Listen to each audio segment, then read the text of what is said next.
You see outside, some of them are there representing our one-stop shop. So that is also part of our non-tax incentive to ensure that you meet the right personnel to guide you on the way forward of your investment, but also to ensure that you have the right guidance from them for your way forward your investment as a whole.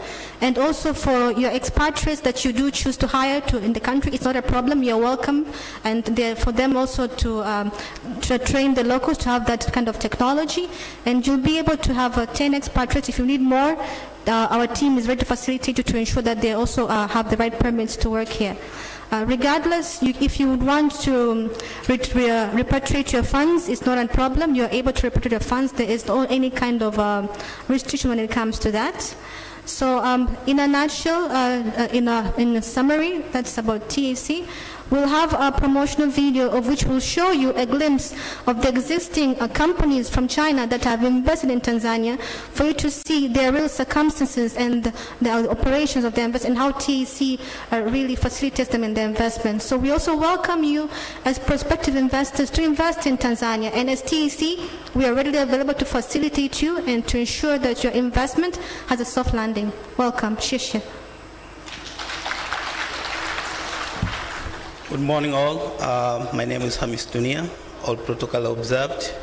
I am from ZIPA, the Zanzibar Investment Promotion Authority, while Director Ted and Diana was talking about TIC, the investment opportunity in Tanzania mainland. And for us, ZIPA, we are dealing with the investment activity based in Zanzibar, another side of the union. So Zanzibar is an island surrounded by the Indian Ocean, so the main development agenda for Zanzibar is the blue economy. So when you talk about blue economy in Zanzibar, we talk about investment opportunity in maritime trade and transportation. We talk about tourism and hospitality. We talk about deep sea fishing and aquaculture. We talk about exploration of oil and gas in Zanzibar.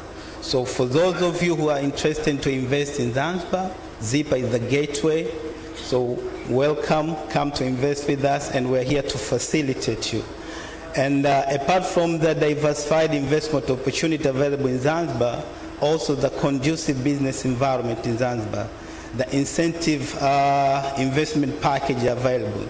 So I urge you, please, it's now the time to invest in Zanzibar. Thank you for your attention. Thank you.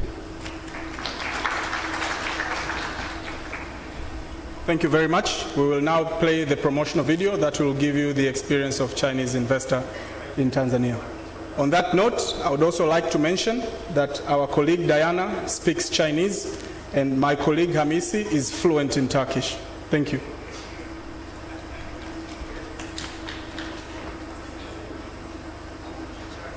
All right, thank you very much. I appreciate your presentations. Ladies and gentlemen, please put your hands together to TSA.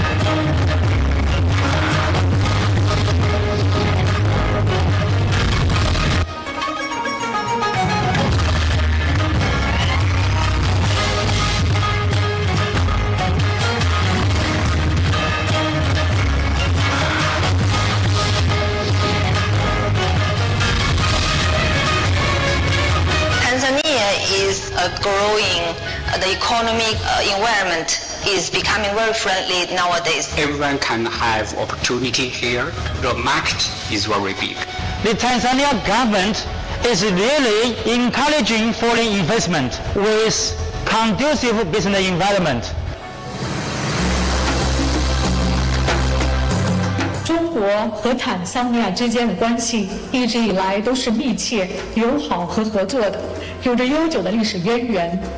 在过去的60年里，中国和坦桑尼亚双边在人文关系、商业、投资、文化以及国际论坛合作上有着广泛和频繁的互动。近年来，两国关系已发展成为一种现代关系，双方相互理解，经济多元合作，在教育、医疗保健、采矿、制造、科技和金融等多个贸易和投资领域建立合作伙伴关系。坦桑尼亚是一个资源富饶的国家，面积94.5万平方公里，拥有非洲最高的山峰，世界著名的旅游景点，广阔的耕地，丰富的矿产和天然气，数个大型。然而，超过6个国家最大的资产，未来70年，坦桑尼亚预计将成为世界第10大人口大国，成为经济强国。坦桑尼亚正在迅速成为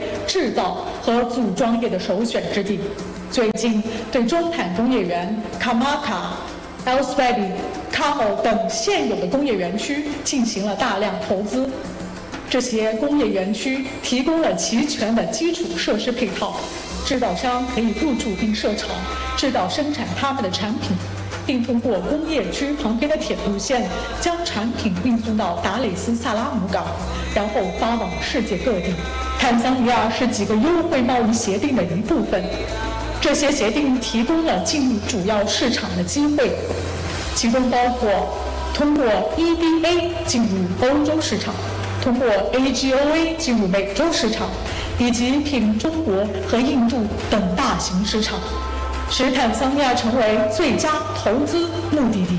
凭借这一潜力，预计到2030年，该国经济每年将吸引约300亿美元的投资，几乎是目前的10倍。坦桑尼亚政府在萨米亚苏鲁图哈桑博士的卓越领导下，正在积极努力将国家建设成为一个拥有高技能人才的现代化、快速增长工业化和中等收入经济体。中国一直是坦桑尼亚转型之旅的一部分，其与坦桑尼亚的历史和经济关系就是明证。目前，中国是坦桑尼亚最大的贸易伙伴之一，双边贸易额超过50亿美元。自1997年以来，中国在坦注册项目超过1236个，总价值超过110亿美元，创造了超过144700个就业岗位，使中国成为坦桑尼亚第1大外国直接投资来源国。来自中国的许多其他投资正在通过与坦桑尼亚海外华人的合作直接进入该领域。我们估计这些项目的总价值超过150亿美元。坦桑尼亚政府赞赏坦桑尼亚人民和中国人民之间的伙伴关系。坦桑尼亚联合共和国总统萨米亚苏鲁图哈桑博士阁下的政府在创造有利的投资环境和商业环境，吸引中国和世界其他地区的投资者方面发挥了重要作用。这种有利的环境吸引了大中型企业，其中包括投资于战略经济领域的高科技和战略公司。其中，蓝宝石普法玻璃坦桑尼亚有限公司是一个特殊的战略项目，采用坦桑尼亚80%以上的原材料生产普法玻璃，在坦桑尼亚蓬勃发展。Thanks to the Tanzania government, Tanzania President Mama Samia and the TNC government officials give our fully support, so make us quickly building this manufacturer within 1 year. Total value of our project around $311 million. Now this manufacturer you can see is the biggest and also the first float glass manufacturer in East and Middle Africa country. 柯达坦桑尼亚陶瓷有限公司已建立东非最大的工厂之一，生产瓷砖，满足快速增长的建材市场，并正在享受在坦桑尼亚的投资。Tanzania is very safe. Socially is very stable. We start produce in 2017. We have some products need to export, such as we export to Kenya and South Africa, Uganda, Rwanda, and outside of Tanzania country. 中坦工业园建立了东非和中非最大的工业园之一，旨在以现成的工业基础设施吸引更多投资者来坦桑尼亚投资。The industrial park will be accommodating more than 200 big industries. We estimate we will invest the infrastructure worth more than $327 million. But the investment from the investors together we estimate more than $3 billion. 作为坦桑尼亚第一家婴儿尿布制造商，现已扩大生产肥皂和卫生巾等其他用品和产品。有吸引力的投资环境是其成功的一个因素。Tanzania have very potential growth market here because we have large amount of the people. So I think in the future, maybe the market will grow in the future. So I think it's a very good opportunity for the potential investor to Tanzania. 作为良好投资环境的证明，其他大型投资都在建设阶段。东非商业和物流中心就是其中之一，也是同类项目之一。建成后，有望成为东非和中非最大的商业和物流中心。This is the most important business platform here in Tanzania, and it is invested by Chinese. We can feel the business environment and also the investment environment, all the economic climate is becoming more friendly, and we as investor will feel more confident. And especially to our President Mama Samia, we always remember that she said "Tuko pamoja, kazi endelea," and we thank you Tanzania Investment Center as well. We get a lot of good policy and promotions.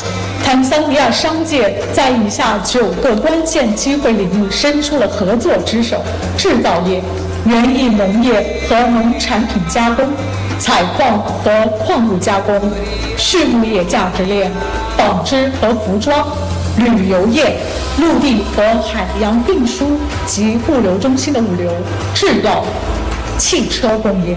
这些是坦桑尼亚利润最高、增长最快的行业。因为国内市场的不断增长，人口超过6000万，中产阶级不断壮大。坦桑尼亚是东非和南部非洲经济共同体的一部分。如果您在坦桑尼亚生产，您可以销往超过16个国家，拥有超过4.5亿人口。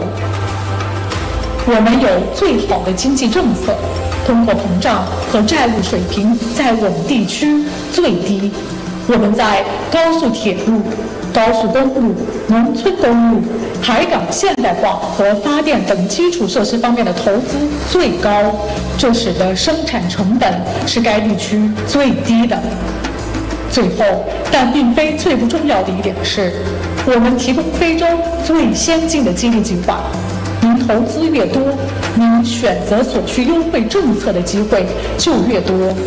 坦桑尼亚投资中心 TIC 欢迎所有投资者参与我们国家的发展故事。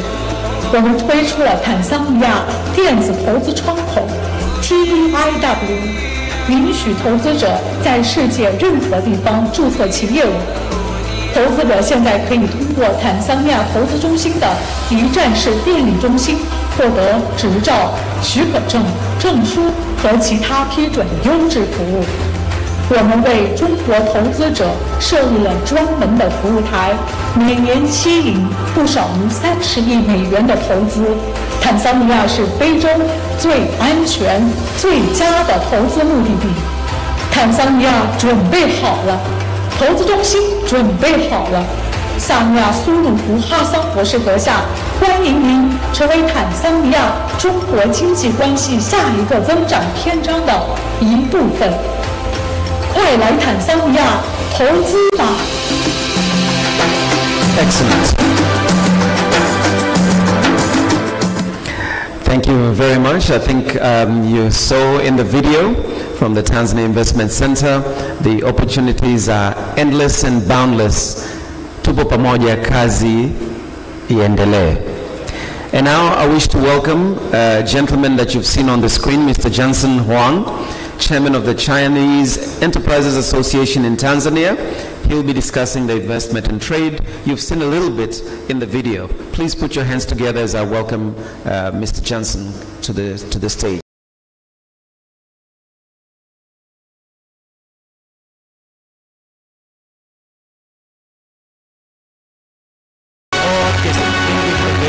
Protocol served because today, because of time constraint, So let me be very brief. China Enterprises Association is a newly established association recognized by the Ministry of Commerce in China and guided by the Chinese Embassy in Tanzania. And we have a big number of Chinese enterprises in the association. So the purpose is to promote trade and investment in Tanzania. And yesterday, our Jukwaa delegation with 60 companies led by Secretary of CPC Jukwaa Committee, Mr. Zhu, visited the China-Tanzania Industrial Park and welcomed by Regional Commissioner of Coastal Region. So it shows that the Tanzania government is very supportive to the investors. And today you can see we have such big China-Tanzania investment forum aimed to promote investment between China and Tanzania. And as TIC has just said that Tanzania is the best destination for investment. Under leadership of Her Excellency President of the United Republic of Tanzania, Dr. Samia Suluhu Hassan is creating very conducive business environment to attract foreign investors and local investors. So we are at the best timing, at the best age. So let's say welcome to invest in Tanzania. Tanzania is the best destination for investment. Thank you.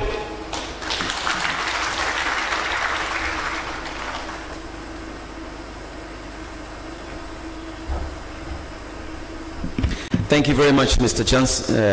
Johnson. Now let's take another look. Take a look at another video, and this is a promotion video for Jinhua City, ladies and gentlemen. Jinhua, situated in the heart of Zhejiang Province in eastern China, hosts a municipal area of 11,000 square kilometers and a permanent population of 7.16 million. In 2023, Jinhua's gross domestic product reached 601.133 billion yuan, with the per capita disposable income of 61,700 yuan.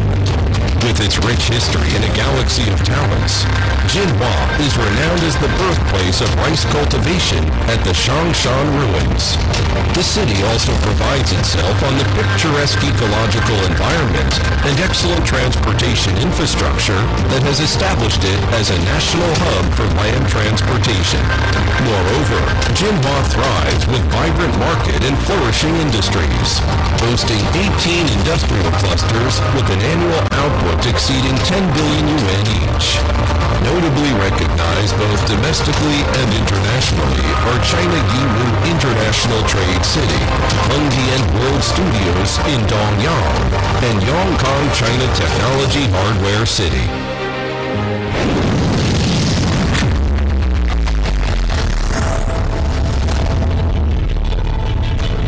In recent years, Jinhua has been committed to implementing the policy of sincerity, truthfulness, affinity, and good faith towards Africa proposed by President Xi Jinping, actively participating in the joint construction of Belt and Road Initiative.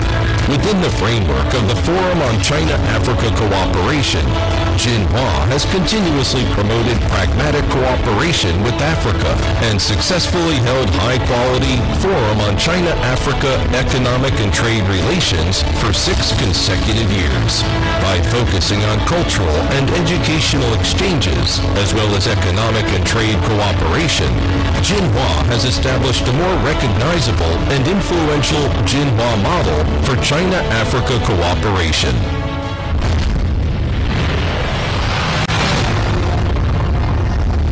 The people of Jinhua and Africa are always on intimate terms with each other, forging ahead on the path of solidarity and cooperation. Jinhua has established sister city partnerships with 10 cities of 7 African countries. The cooperation between Jinhua and Africa has a strong foundation. Soyuan Village in Jinhua has been constructed the only village-level museum with African style in China, becoming the ancient village model featured by International Cultural Studies. Since 2015, Zhejiang Wu Opera Troupe has performed in 12 African countries, deeply favored by the local people in Africa. Located in Jinhua, Zhejiang Normal University has been engaged in long-term research on Africa. The Institute of African Studies in ZJMU is the first comprehensive institute specifically for African studies in domestic. The university has trained more than 10,000 African international students, conducted nearly 300 Africa-related research and training programs, and trained more than 6,000 African officials, experts, and scholars.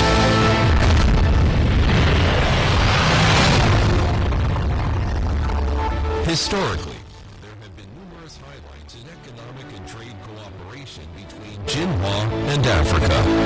Jinhua has established trade relations with all countries and regions in Africa. In 2023, the city's imports and exports to Africa amounted to 116.85 billion yuan, accounting for 5.9% of the country's total imports and exports to Africa. Approximately 30,000 Jinhua businessmen have been active in Africa for years, while 5,000 African merchants have established businesses and trade entities in Jinhua. Both sides' cooperation in investment and trade has been continually expanding, with a large number of Jinhua enterprises actively engaging in Africa's industrialization process.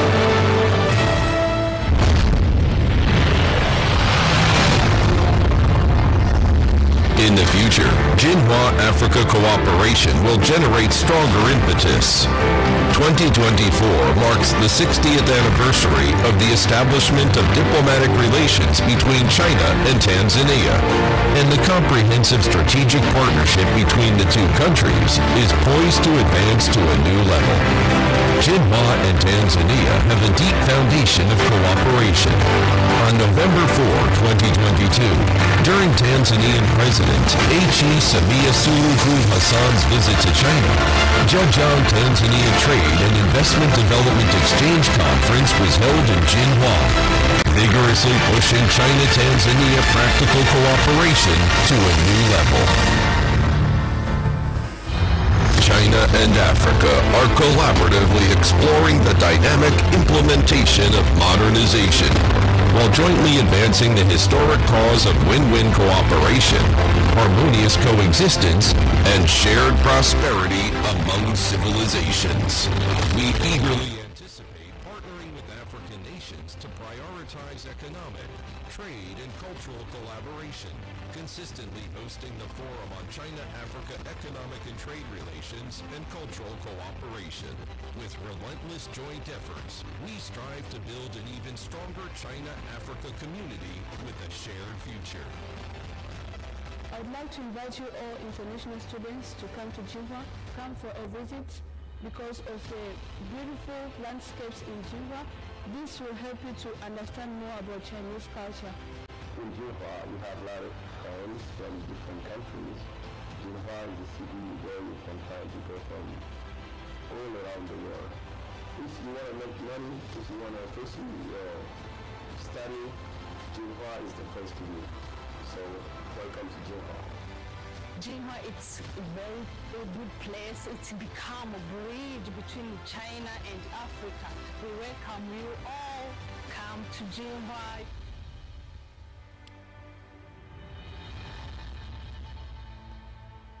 Wow, thank you very much for the invitation to Jinhua. And now, two main speeches before we welcome our guest of honor. It's my great pleasure, with your hands, ladies and gentlemen, to welcome a presentation by Mr. Jiang Chenlei, the chairman of CCPIT, Jinhua Committee on Jinhua Industry and its cooperation with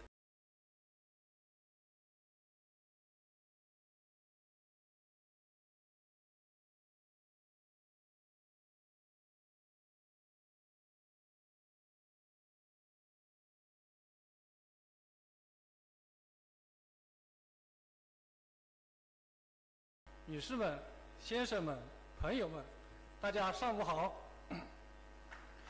很荣幸能为大家介绍金华的产业发展情况，展示金华对非合作的特色优势，共商合作，共谋发展。金华有得天独厚的对外开放优势，金华开放通道畅连全球，是全国性的综合交通枢纽，是陆上、海上、网上3大通道的重要节点。每天有近500列高速经停，国内货运专线直达320个大中城市，一星翁班列连通50多个国家。海上义永州大通道、城东接西3条海铁联运班线，直通世界第1大港宁波舟山港。网上跨境电商连通全球，快递业务量居全国第1。平均每天有3750万件快递发往世界各地。金华对外贸易全国领先，与全球230多个国家和地区建立了贸易关系。进出口、出口和进口规模于2023年分别突破7000亿元、6000亿元、1000亿元。在中国外贸10强城市中位列第7，出口规模列全国主要城市第6。金华是全国保温杯壶、电动工具、牛仔面料、摩托车及零部件等产品的重要出口基地。全国80%的圣诞用品、1半的保温杯壶、1/3的电动工具、1/7的牛仔面料从这里销往全球。金华开放平台功能图现，是改革开放的重要先行区和试验田，拥有中国浙江自贸试验区、金益片区、综合保税区、跨境电商综合试验区等一批重大开放平台，有1流的营商环境和完善的政策体系支撑，正在实施200多项国家级、省部级的改革试点。2、金华有前景广阔的产业发展空间，金华产业实力雄厚，拥有18个100亿级的产业集群和30多个国家级产业基地，制造业企业数量超过6.2万家，产值100亿以上的工业企业5家。当前，金华正在全力培育、发展壮大新能源汽车及关键零部件、智能光伏及新型储能等10条重点产业链。2024年10条产业链目标总产值达到4500亿元。金华市场活力迸发，有年成交额超1亿元的市场81家，其中超100亿元的市场6家。义乌国际商贸城、永康科技5金城等享誉海内外。其中，义乌国际商贸城是全球最大的小商品批发市场，汇集了26个大类210万种商品。2023年，我们举办了中非贸易商品展览会，有20多个非洲国家272家企业参展。金华有坚实广泛的对非合作基础。金华与非洲在各个领域开展全方位、多层次的合作，走出了一条特色鲜明的合作共赢之路，经贸往来日益频繁。金华与非洲所有国家和地区建立了贸易关系。2023年，全市对非贸易达到1168亿元。目前，全市从事对非跨境贸易的企业超1万家。去年有近5万人次非洲客商来金华采购。我市还设立了中非跨境人民币结算中心，目前累计服务企业650多家。人文交流丰富多彩。金华与坦桑尼亚、南非等7个非洲国家的10个城市缔结了友好关系，积极开展物剧展演、非洲歌舞秀、文化和旅游合作论坛等丰富多彩的文化交流活动。浙江物剧团先后赴坦桑尼亚等12个非洲国家访演，受到了当地群众的热烈欢迎。教育合作成果丰硕。位于金华的浙江师范大学长期从事对非研究，在坦桑尼亚、喀麦隆、莫桑比克、南非建有4所孔子学院，创建的中非智库论坛已经成为中非合作论坛框架下的重要论坛之一。该校培养了1万余名非洲留学生，承办了300多个对非的研修项目。金华职业技术学院是目前国内最早在非洲办学的高职院校之一。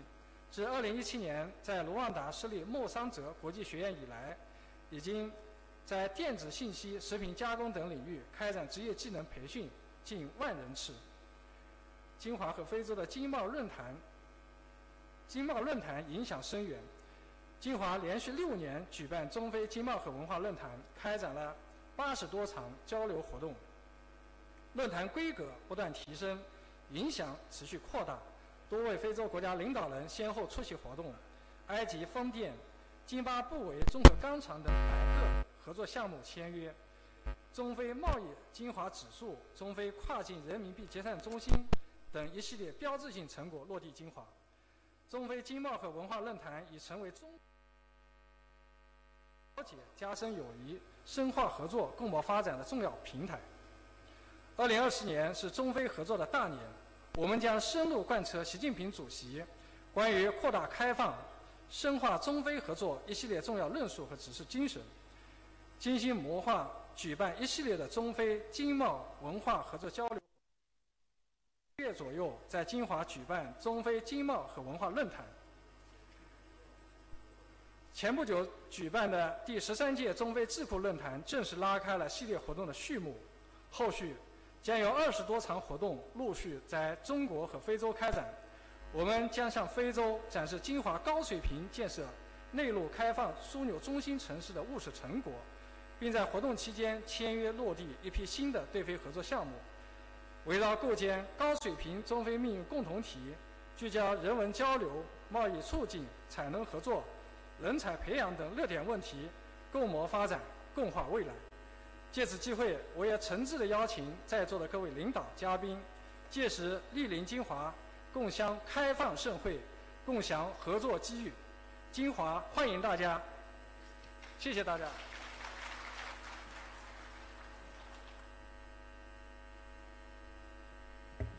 Right, thank you very much for the hands to Mr. Jiang.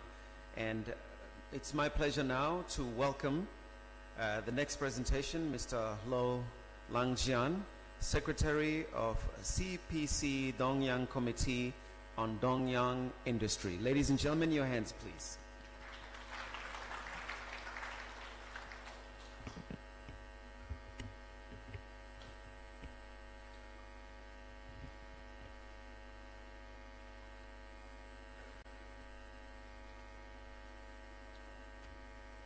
尊敬的各位领导、各位嘉宾、女士们、先生们、朋友们，大家上午好！今天我们满怀热情，奔赴万里，来到美丽的达累斯萨拉姆，与坦桑朋友们共述 years of history in one day is staged here every day. Vigorous Dongyang gives birth to beautiful landscape and life. Dongyang's railways, highways and airports are all in full swing, as well as high-level industrial platforms. Along with the continuous reform and development, the business environment is further optimized. On this vigorous land are working hand in hand. 工业制造、现代建筑、高家居等4大产业为主的现代化产业体系。下面我就分别逐一介绍。一、工业制造方面，东洋工业基础深厚，已经形成以磁性电子、生物医药、绿色塑胶、现代服装等多个制造业产业集群。全市共有规上企业736家，其中工业上市企业7家。2003年完成规上工业总产值759.6亿元。磁性电子产业是我市目前最大的主导产业，永磁铁阳体、软磁铁阳体、稀土永磁产链分别占中国的50%、10%和11%。被誉为中国池都，拥有全球最大的泳池预烧料和泳池铁氧体生产企业横店东池集团。生物医药产业是我市第2个100亿级产业集群，具有规模大、产品多、科研强的优势。共有生物医药规范企业37家，其中花园生物的维生素 D3 占据全球50%的市场份额。普洛药业的原料药出口位列中国第2。现代服装产业是我市的优势产业之一，共有珍珠服装企业1000余家。此外，东阳还拥有缝配、箱包、金银丝、渔具等多个在全球具有一定知名度的特色产业。缝配销售总额占全球的70%，金银丝约占全球市场份额的60%。目前，我们正按照金华市委部署，锚定橄榄链主战场，打造磁性材料、生物医药及植入性医疗器械、智能光伏及新型储能、纺织服装等7条重点产业链，加快培育工业发展的新优势。2、影视文旅方面，依托中国好莱坞横店影视城的强大优势，我们构建了从剧本创作、现场拍摄、后期制作、发行放映到衍生品开发交易的全产业链体系，是中国影视文化产业集聚度最高的区域。目前有影视企业2000余家，包括华谊兄弟、唐德影视等8家中国排名前10的影视企业。中国每年1/4的影视剧、2/3的古装剧、1半的出口电影均出自这里。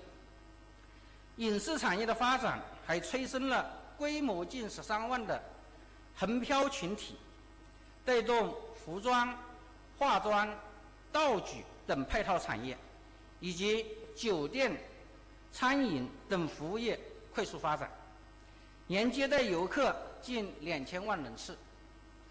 3、现代建筑方面，东阳建筑技艺精湛，源远流长，现有建筑企业452家，其中特级资质总承包企业7家，一级企业72家，也包括中国最大的民营建筑企业中天建设。2023年，全市共完成建筑业总产值1263亿元，累计获得中国建筑行业工程质量最高奖鲁班奖51支，数量居中国县级市第一。东阳建筑大军不仅走遍中国，还迈向了全球28个国家和地区。当前在非洲，以中天建设为代表的东阳建筑企业就有15个在建项目。4、木雕家具方面，我们将木雕竹编工艺与现代红木家具有机结合，融合创新，形成了独具特色的木雕家具产业。现有木雕红木家具企业1600余家，拥有全球最大的红木家具专业市场。2023年，全产业链总营收770.3亿元。同时，我们还积极推进木雕家居和建筑、装修等跨界融合，拓展全屋整装、装修定制等新业务。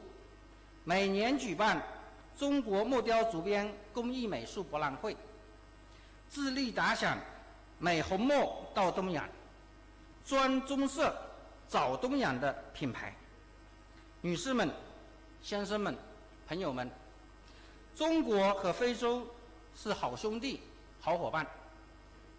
近年来，我们在金华市委的坚强领导下，东洋深入践行习近平总书记提出的真实倾陈对非政策理念和正确利益观，积极融入“一带一路”建设，积极开展对非交流合作。经贸方面，近5年，我市累计对非洲的对外承包工程营业额达13.1亿美元，占东洋对外承包总营业额的82.4%。文化方面，我们积极推动影视作品在非洲上线播出，欢愉影视的《力歌行》《膳食》等，已在包括坦桑尼亚在内的30多个国家播出。教育方面，我市浙江广厦建设职业技术大学累计招收60名非洲学生，共读工艺美术、建筑工程等专业。在教师和学生交流互动方面，也开展了深入的合作。今天我们相聚在美丽的达市，代表着一个全新的开始。坦桑尼亚人文历史悠久，自然资源丰富，地理条件优越，发展潜力巨大。希望我们以此次为契机，在经贸、文化、教育、旅游等领域开展更加深入的交流与合作，相互赋能，互利共赢。我们也将积极为双方企业牵线搭桥，全力以赴为双方合作保驾护航，同时也热忱欢迎各位朋友到东洋参观考察、旅游观光、投资兴业，谱写中坦交流合作新篇章。最后，衷心祝愿女士们、先生们、朋友们身体健康，事业兴旺。谢谢大家。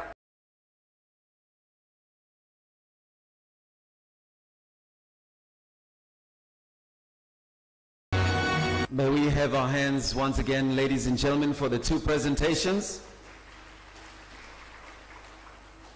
And so we have invitations from 2 municipalities now, and it's all up to us to be welcome and to invest. Ladies and gentlemen, as we await our VIP guests to arrive, may I please present to you an artist who forms part of the group of Tanzania's finest poet, Mrisho Mpoto.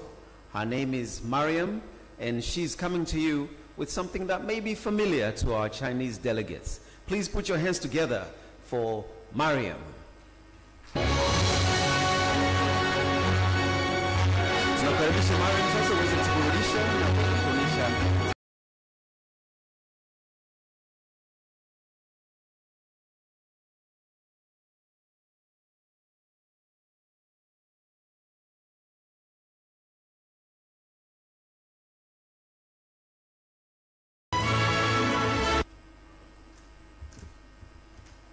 All right, your hands once again, ladies and gentlemen.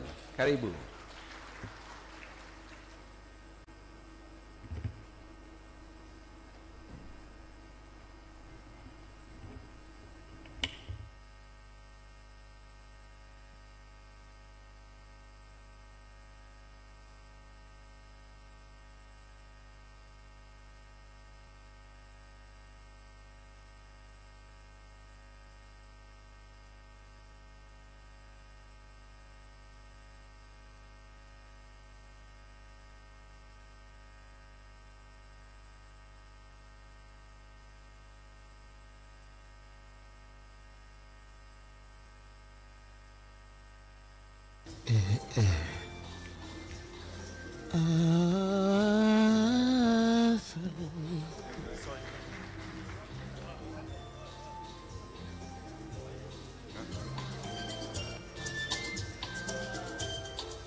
Tanzania,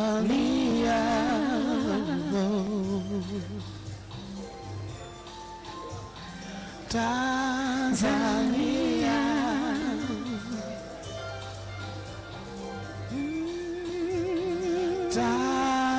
Tanzania. Oh. Tanzania. Oh, Tanzania.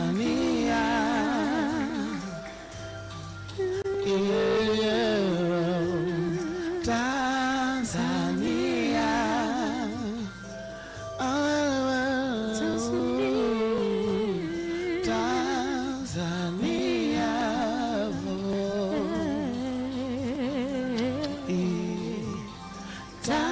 Tanzania.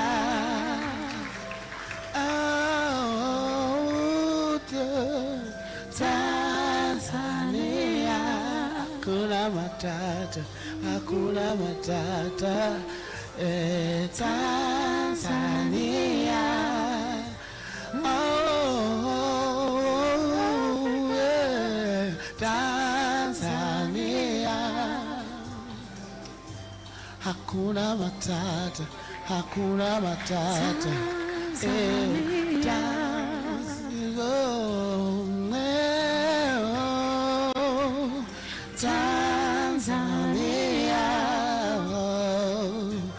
Hakuna matata, hakuna matata. Tanzania. Hakuna matata.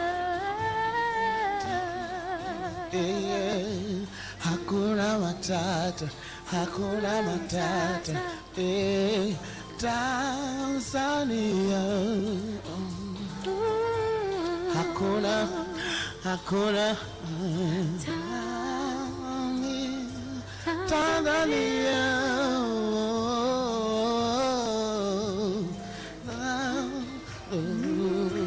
Hakuna matata, hakuna matata.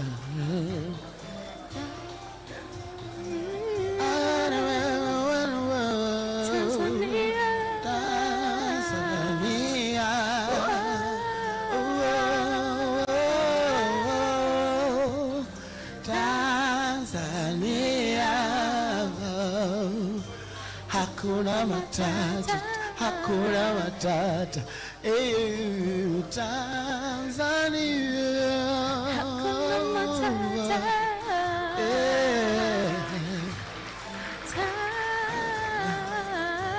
Hakuna matata, hakuna matata. Karibuni wageni. Hakuna matata, hakuna matata.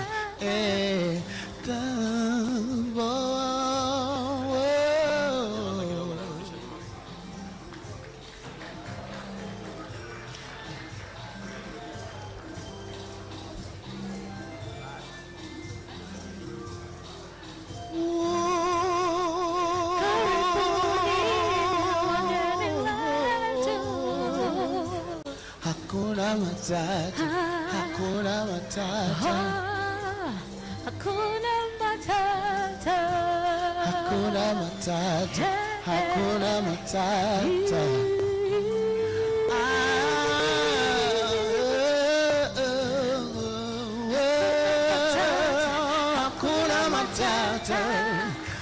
Tanzania, hakuna matata. Tanzania, hakuna matata. Tanzania, hakuna matata. Tanzania, hakuna matata. Tanzania, hakuna matata. Hakuna matata. Hakuna matata. Hakuna matata.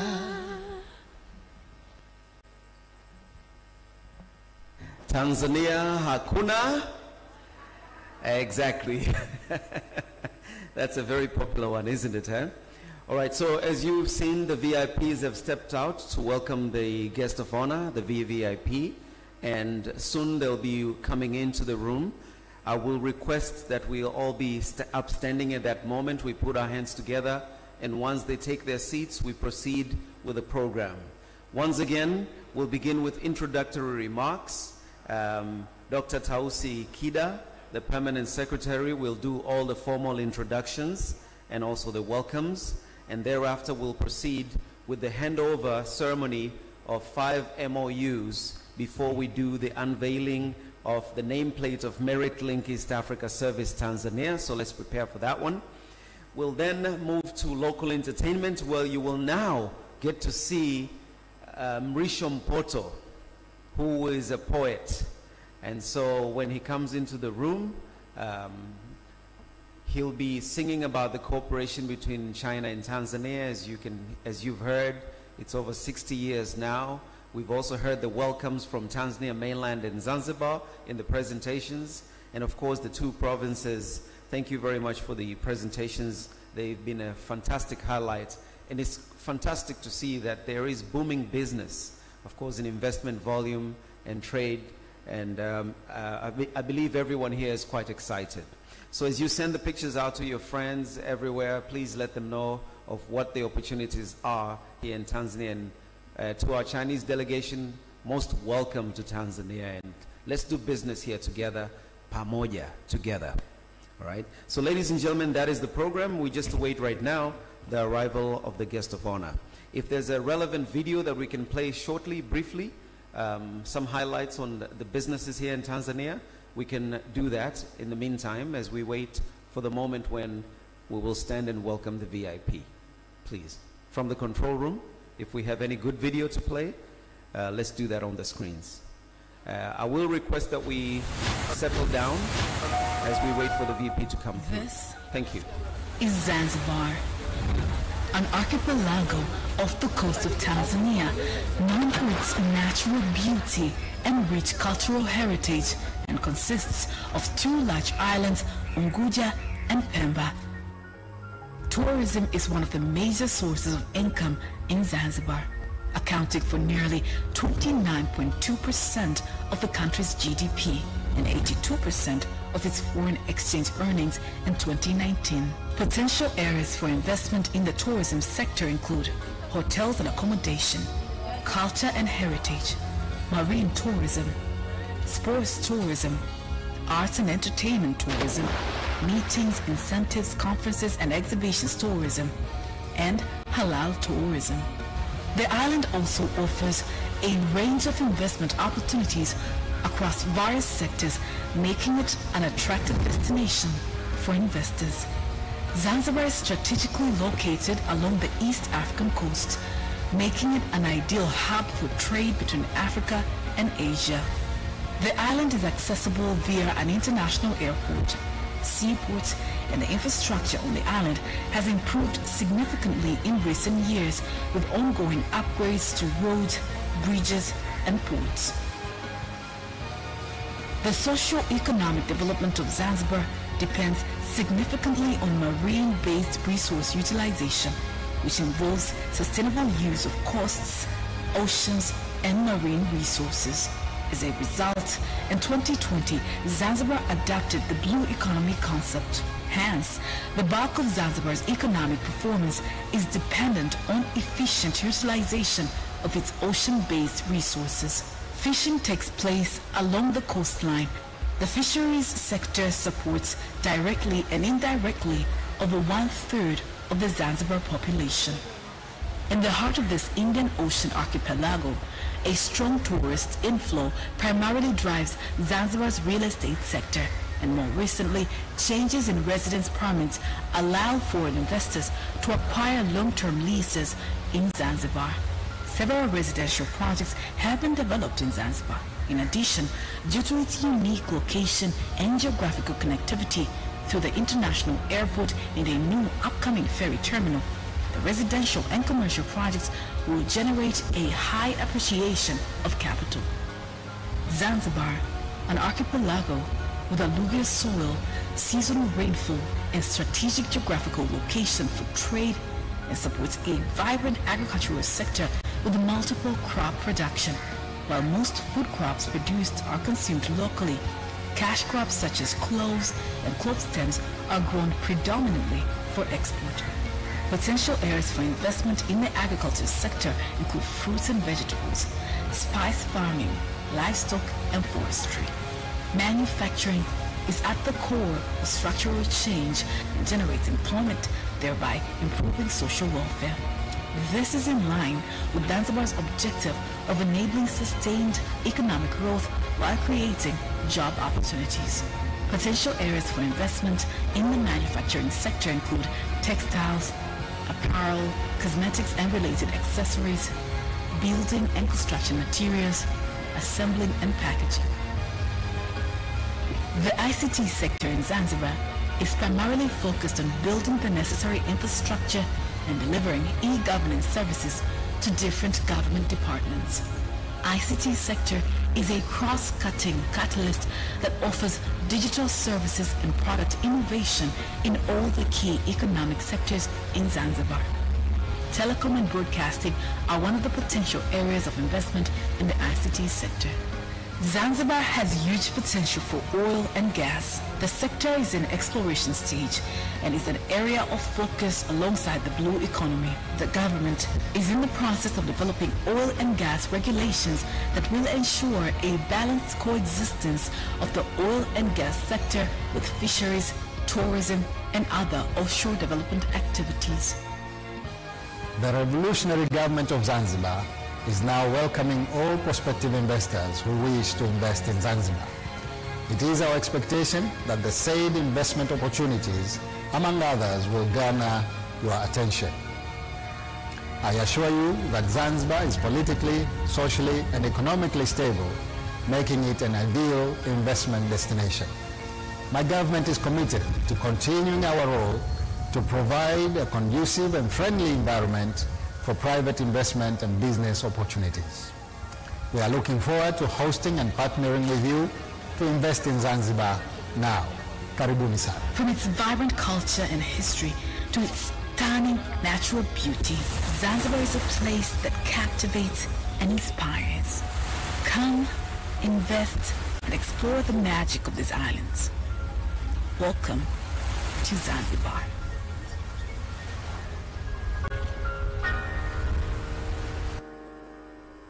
All right, once again, ZIPA welcomes us to Zanzibar, culturally, of course, for tourism and for investment.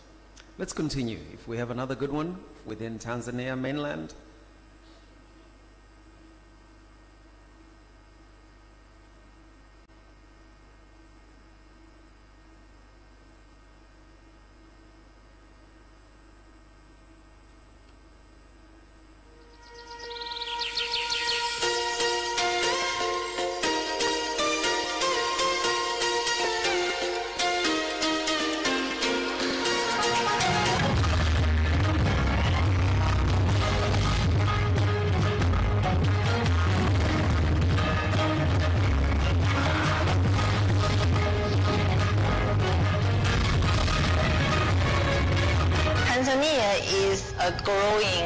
The economic environment is becoming very friendly nowadays. Everyone can have opportunity here. The market is very big.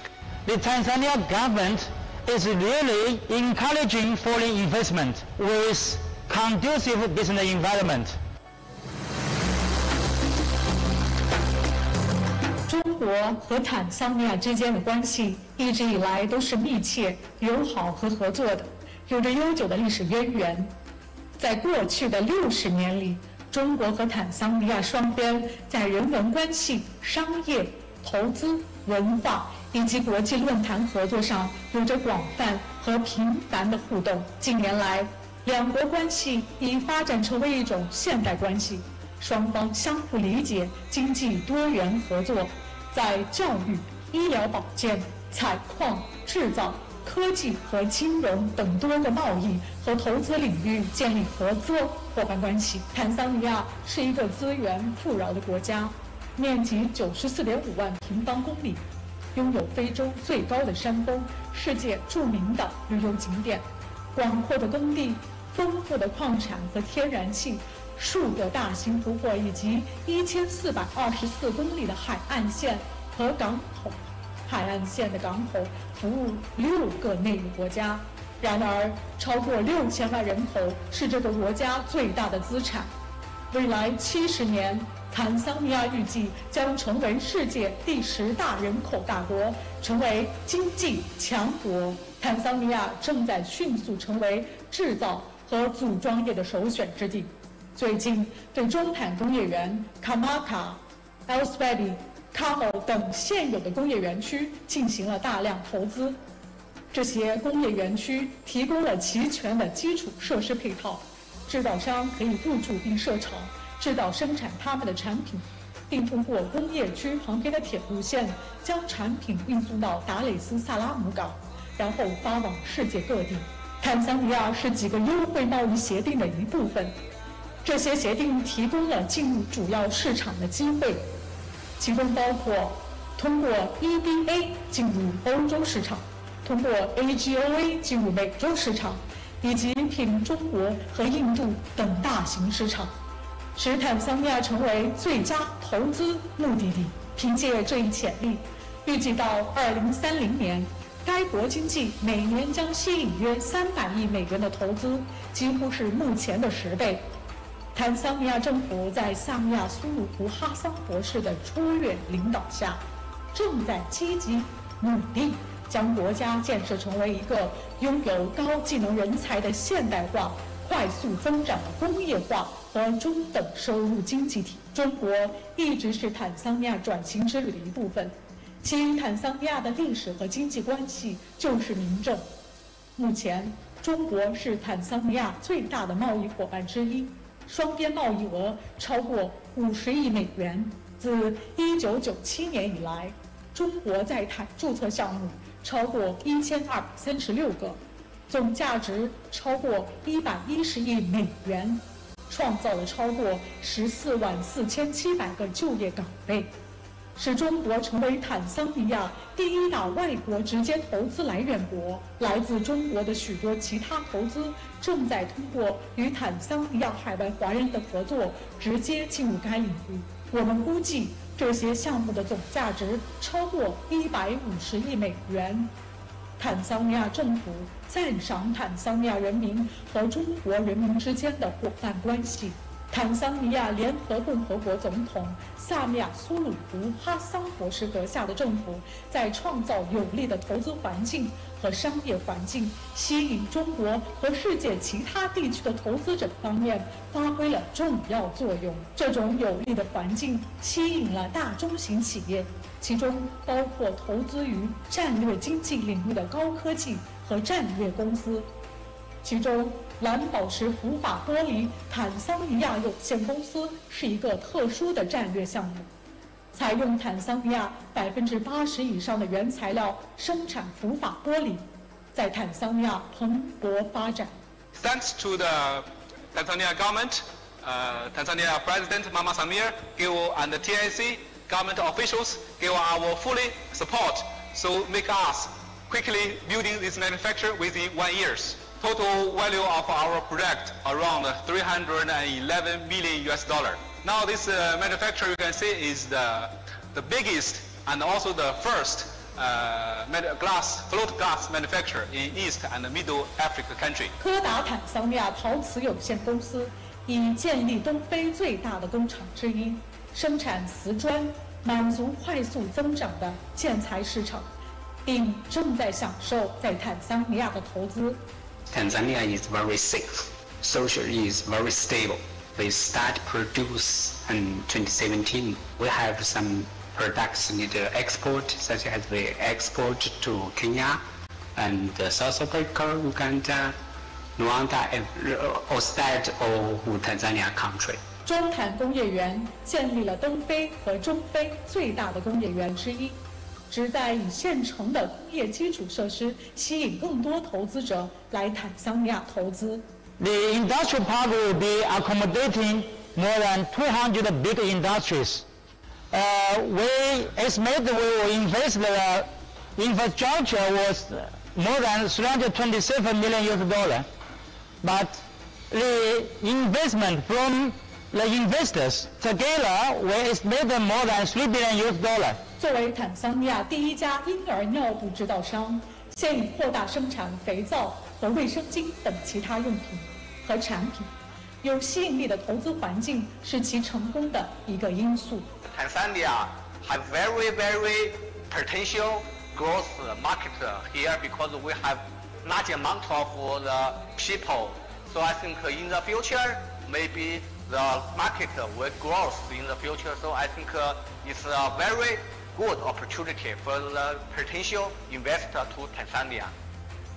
作为良好投资环境的证明，其他大型投资都在建设阶段。东非商业和物流中心就是其中之一，也是同类项目之一。建成后有望成为东非。Thank you. Now let's prepare for the arrival of the VVIP. Ladies and gentlemen, may I request that we set our mobile devices on silence? Just bring down the volume, please. Thank you.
Ladies and gentlemen, please rise and please put your hands together.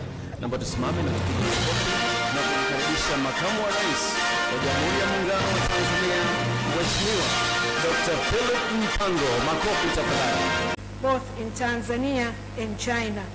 Later today, you will witness the exchange of 5 MOUs by public and private sector aimed at enhancing partnership in trade and investment. Your Excellency Vice President, allow me now to introduce the distinguished leaders and participants gracing the forum today. First, I would like to start with Honorable Albert Chalamila, the Regional Commissioner of Dar es Salaam, and our host. Karibu sana. Honorable Professor Kitila Alexander Mkumbo, Minister of State, President's Office, Planning and Investment. Honorable Damas Ndumbaru, Minister of Agriculture, Arts and Sports. Honorable David Silinde, Deputy Minister for Agriculture. Her Excellency Shen Migjan, Ambassador of People's Republic of China in Tanzania. Honorable Mr. Zuberi Mtemvu, Chairman of CCM Party, Dar es Salaam Region. Honorable Mr. Zhu Chongli, Secretary of CPC, Xinhua Municipal Government. Ms. Angelina Galula, Chairman of Tanzania Private Sector Foundation. Mr. Jenson Huang, Chairman of Chinese Enterprises Association in Tanzania. Dr. Bilith Mahenge, Chairman of TIC Board. Dr. Immaculate Semesi, Director General NEMC, National Environmental Management Council, representing the Minister of State, Vice President's Office, Union Matters and Environment. Engineer Mohammed Besta, Executive Director, TANROADS, representing the Minister for Works. Your Excellency, Vice President, we also have heads of institutions and foundation present here with us, Mr. Gilead Terry, Executive Director, Tanzania Investment Center. Mr. Charles Itembe, Director General, the Export Processing Zone Authority. Mr. Patrick Mongela, Director General, Cereal and Other Produce Board of Tanzania. Mr. Rafael Maganga, Executive Director, Tanzania Private Sector Foundation. Mr. Leodgard Tenga, Executive Director, Confederation of Tanzania Industries, CTI. Mr. Lu Langjian, Secretary of CPC, Dongyan Committee. Shen Junfeng, Deputy Secretary General of CPC, Jinan Municipal Committee. Shen Yan, Director General of Foreign Affairs, Office of Jinhua Municipal People's Government of Zhuang. Vincent Minja, President TCCIA. Your Excellency, Vice President of United Republic of Tanzania, we also have heads of different government institutions from China present. You can stand up. Heads of government institutions from Tanzania present. Members of private sector delegation from China and Tanzania. In conclusion, I extend my sincere appreciation to you, Your Excellency Dr. Philip Isdori Mpango, the Vice President of United Republic of Tanzania, for accepting to grace this very important forum. My apologies, there was an oversight. Point of correction, Damas Ndumbaro, Minister of Culture, Arts and Sports. Mheshimiwa Makamu wa Rais, naomba kuwasilisha. Asante sana, Shishi.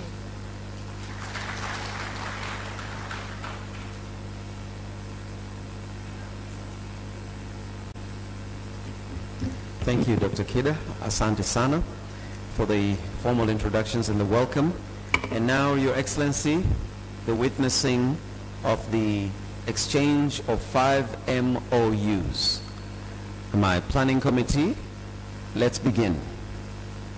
The very first one will be between Zhejiang Sifang Group Limited and Initiator Eastern Group Company Limited. Please put your hands together and welcome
Center. Please put your hands together as they come together. Gilead Terry. You did a joint presentation with ZIPA. And now we're ready to do business. Ladies and gentlemen, your hands, please.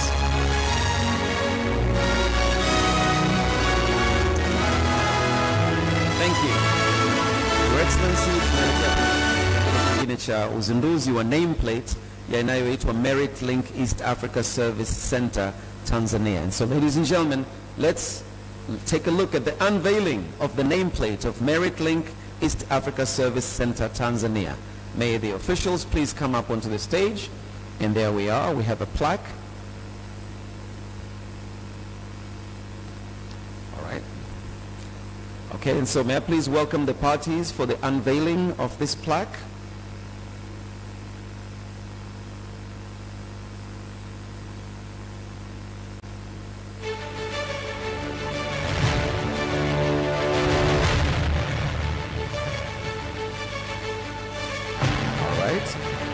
Chairperson of the TPSF and the CEO, and I know Ms. Sua Hong Chuan and Wei Jiang also there, and you may unveil the plaque together.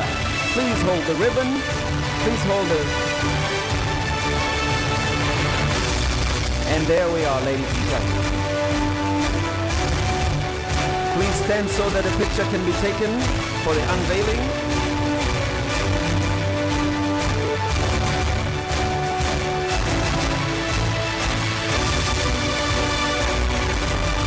Very well.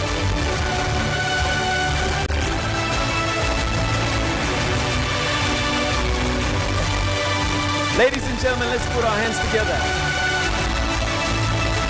And may our business prosper. The delegation knows the word pamoja. May our businesses flourish. Pamoja, together, right? Super. So I'm going to welcome the chairperson of the Tanzania Private Sector Foundation, and thereafter we will have the entertainment. Please put your hands together. Please, ladies and gentlemen. Miss Angelina Ngalula, karibu. Naomba tumpigie makofi Mheshimiwa Makamu wa Rais. Tumkaribishe kwa makofi mazito.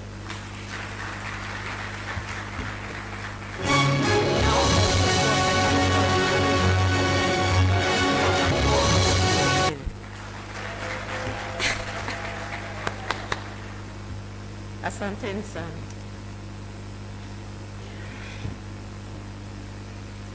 Your Excellency, Dr. Philip Isdoli Mpango, the Vice President of the United Republic of Tanzania, Honorable Professor Kitila Mkumbo, the Minister for State, President Office and Planning, distinguished high-level guests, ladies and gentlemen, members of the place, our brothers and sisters from China, karibuni sana Tanzania. Your Excellency, Vice President, on behalf of the Private Sector Foundation, TPSF, it is my great pleasure to welcome you to the China-Tanzania Investment Forum 2024 here in Dar es Salaam. Karibu sana kutoka Dodoma, tunakukaribisha kwenye mji wetu mzuri wa Dar es Salaam. Your presence here today, Vice President, signify a commitment to fostering stronger ties between our nation and driving forward the private sector agenda in the country, a commitment that is deeply appreciated. I extend my heartfelt thanks to the business colleagues, captains of the industry, from Jinhu province in China.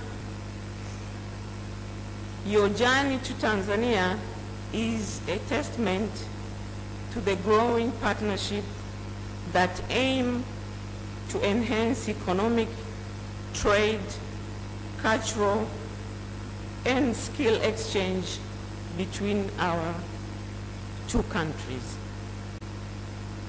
Our appreciations also goes to the organizers of this forum.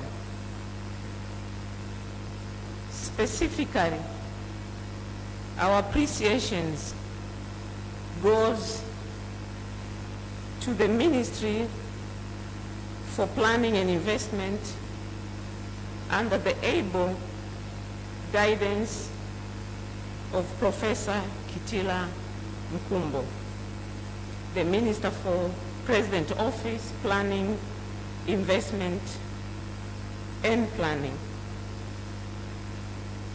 I also acknowledge the efforts and the coordination made by our sister, our own, the Permanent Secretary in the President Office, Planning and Investment, Dr. Kida. And to our partner,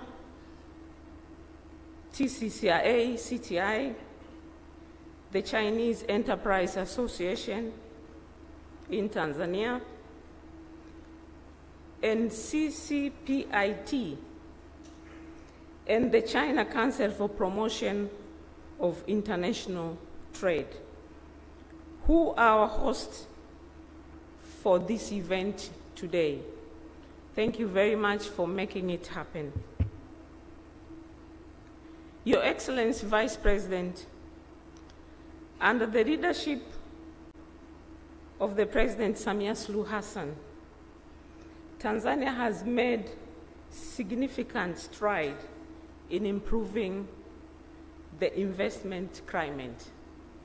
Whatever we see today is the results of the effort that have been made by the Sixth Faith government in creating conducive business environment that is now attracting investors from both in-country and outside Tanzania. Your Excellency, Vice President, these efforts have culminated in tangible achievements, including the attraction of over 11 billion in the project led by Chinese investments, creating more than 114,000 jobs. This progress is a reflective of Tanzania's improvement business environment over the last 3 years, underpinned by the pro-business government policies. Your Excellency Vice President, the bilateral trade volume between our countries has impressively reached over 8 billion in 2022, with China being the Tanzania largest trading partner for 8 consecutive years. Naomba tuwapigie makofi ndugu zetu wa China. For the past 8 years, they have been in the top. This is a very great achievement. Your Excellency, Vice President, distinguished guests, ladies and gentlemen, Tanzania presents unique advantage and holds significant development potential, reinforced by our long-standing friendship with China. This relationship has been instrumental in advancing economic and trade cooperation opening new avenue for mutual growth. Our commitment to economic diversification, industrialization, and enhancing human resource is geared towards realizing the aspiration of Vision 2025. I invite you, our brothers and sisters from China, to explore Tanzania's potential in sectors like agri-processing, industrial parks, coffee, processing tea, and in blue economy. As you heard this morning from the presentation from Zanzibar, Zanzibar is focusing on blue economy. So there is a great potential on the blue economy experience during your stay. Asante sana.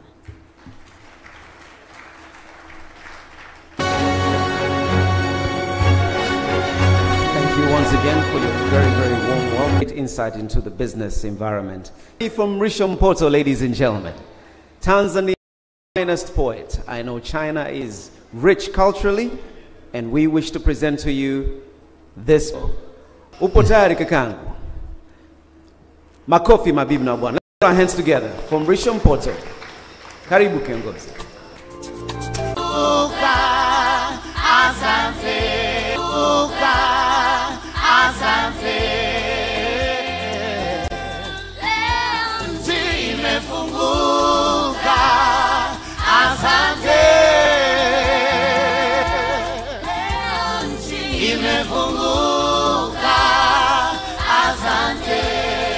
Some people come here.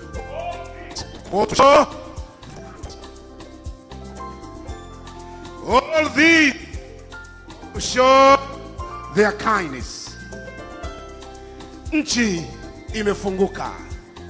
Asante mama. Asante ofisi ya Rais, mipango na uwekezaji kwa kazi mlioifanya. Naomba tupige makofi mengi sana. Mheshimiwa Waziri Kitira Mkumbo, naomba uniombee kwa makamu wa rais atufikie salamu. Mheshimiwa Rais, mwambie tunamwambia asante. Tunamwambia asante kwa kufungua nchi, kwa kutuletea Tanzania. Tunakwenda kushuhudia jambo kubwa la kihistoria la ndugu zetu wawekezaji. Nataka niwaambie ndugu zangu wa Tanzania, hii ni fursa, hii ni nafasi, tuitumie. Biashara China, wao wamekuja kufanya biashara Tanzania, na tuwekumbuke kwamba Wachina hawa ndugu zetu wa Uchina ndio wanaongoza katika uwekezaji katika nchi yetu. Wamewekeza mtaji wa zaidi ya dola za Kimarekani bilioni 1. Naomba tuwapigie makofi sana mengi. Waambie wageni, tuwaimbie utamaduni wa Kitanzania ni kwamba tunawakaribisha, tunawaambia karibuni sana, kwa sababu Mheshimiwa Rais ametufungulia nchi. Wa Tanzania, tutumie nafasi hii. Asante mama. Leo nchi imefunguka. Makofi, makofi. Asante mama TIC. Asante TIC. Asante Waziri wa Nchi Ofisi ya Rais. Asante mama mipango na uwekezaji Tanzania. Tuko tayari. Asante mama TIC. Tuko tayari. Heshimisha nchi. TIC imeheshimisha nchi. Asante mama TIC. Heshimisha Tanzania. Leo nchi imefunguka. asante.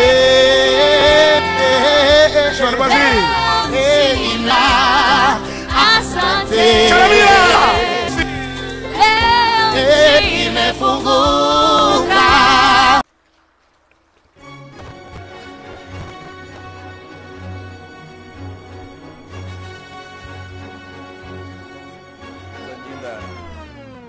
坦桑尼亚联合共和国菲利普姆潘副总统阁下，尊敬的陈明杰大使，尊敬的基提拉姆宽波部长，达马斯丹尼尔部长，阿尔巴特切拉米拉省长，大卫施林德副部长，陶西杰达常务秘书，安吉丽娜·安加鲁拉主席，阿巴斯·姆腾姆主席，比尼里斯·马汉杰董事主席，女士们、先生们、朋友们，大家上午好！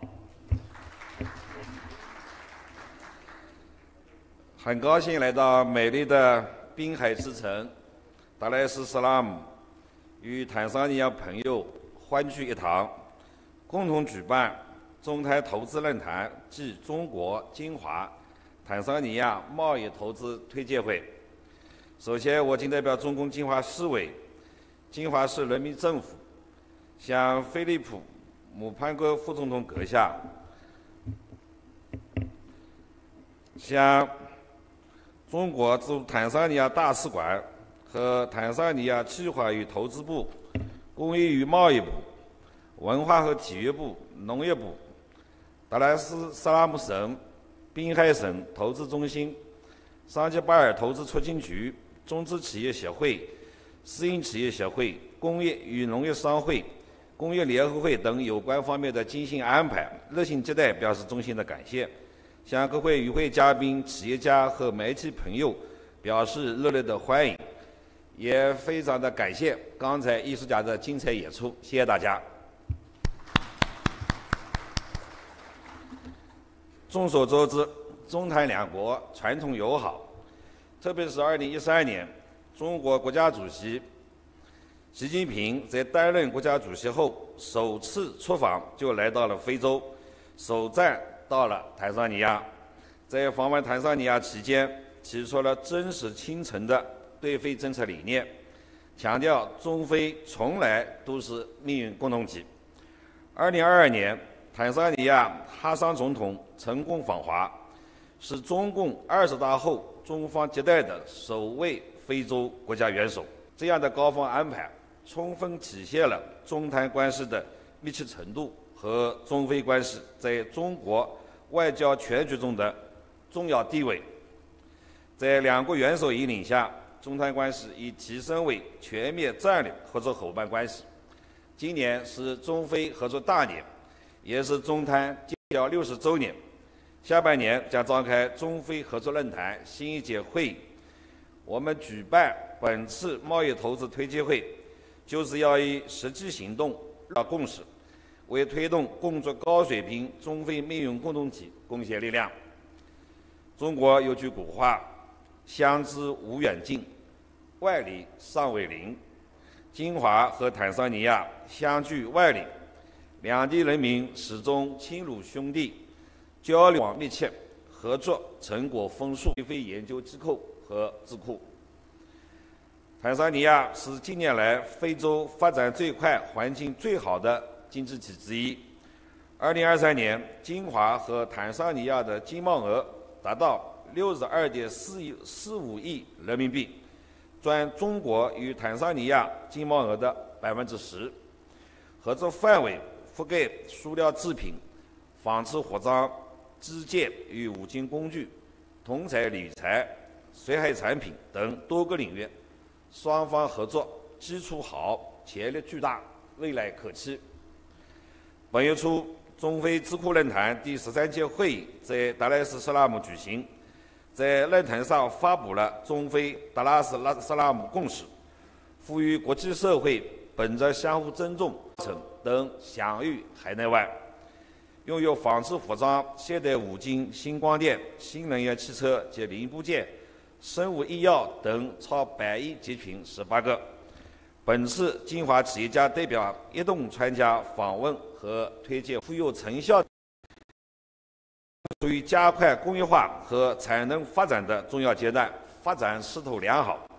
昨天我们实地考察了中滩国家工业园，对非洲的桥头堡之一，让我们充分发挥各自的区位交通优势，持续扩大更好满足需求。扩大中，最后做本次中。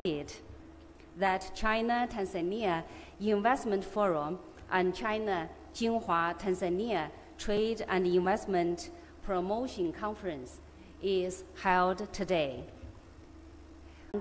The Vice President of United Republic of Tanzania and honorable ministers and RCs, Deputy Minister, PS, and the officers, guests from China, together with us. On behalf of we express our gratitude to the organizers of the forum.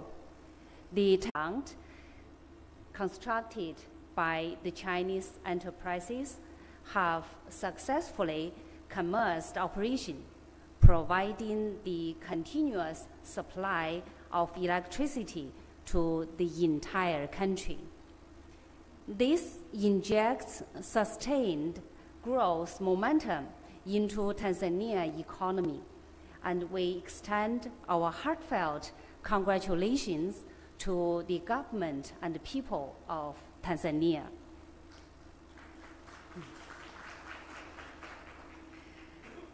The positive change in Tanzania in recent years are evident to all. We sincerely appreciate the steadfast determination and proactive measure of Tanzanian government in attracting investment and promoting economic development. And we are confident in Tanzania's future in development prosperity. Ladies and gentlemen, Your Excellency, China and Tanzania are close friends. We are close friends. We are brothers and sisters. This year marks the 60th anniversary of the establishment of our diplomatic ties. Since then, since the establishment of our diplomatic relations, the political mutual trust between China and Tanzania has deepened continuously, and the practical cooperation therefore yield the fruitful results. China has been Tanzania's largest trading partner for the 8th consecutive years. Just now, our Tanzania friend mentioned that. And in 2023, the bilateral trade volume between China and Tanzania reached almost $8.8 billion, a year-on-year increase of 5.7%, with Chinese investment in Tanzania increasing, I would like to emphasize, by over 60%, 60%. Over a dozen delegations from China, especially from the provinces and cities of China, have visited Tanzania within just 1 year. Organizing economic and trade exchange activities, a large number of Chinese businessmen have come to Tanzania to conduct business, making significant contributions to Tanzania's economic development.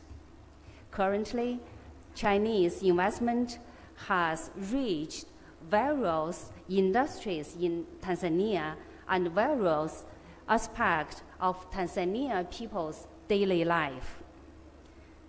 Chinese enterprises such as Mawuni, limestone, agri-tech, green crop, Group, Safia Float Glass, and Johari Rotana Hotel, where we are in now, have invested over $100 million in each of the projects.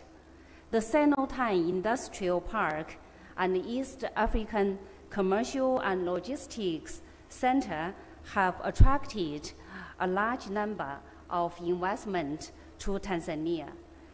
Chinese-produced steel, cement, ceramics, glass, and cables, of course locally, have supported Tanzania's modernization construction, while products like sunflower seeds oil, laundry detergent, soap, and diapers have entered millions of Tanzanians' homes. Chinese enterprises see Tanzania as a promising land of wealth creation. They commit to mutual development and growth with Tanzanian partners. Chinese enterprises have created 150,000 job opportunities in Tanzania, treating Tanzania as an important production base. Their products are exported to many African countries, generating a significant amount of foreign exchange income for Tanzania.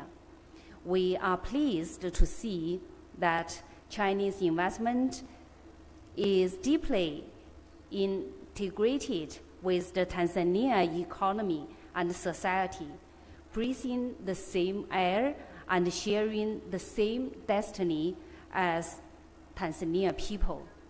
Ladies and gentlemen, Tanzania holds a special and important position in Sino-African friendship.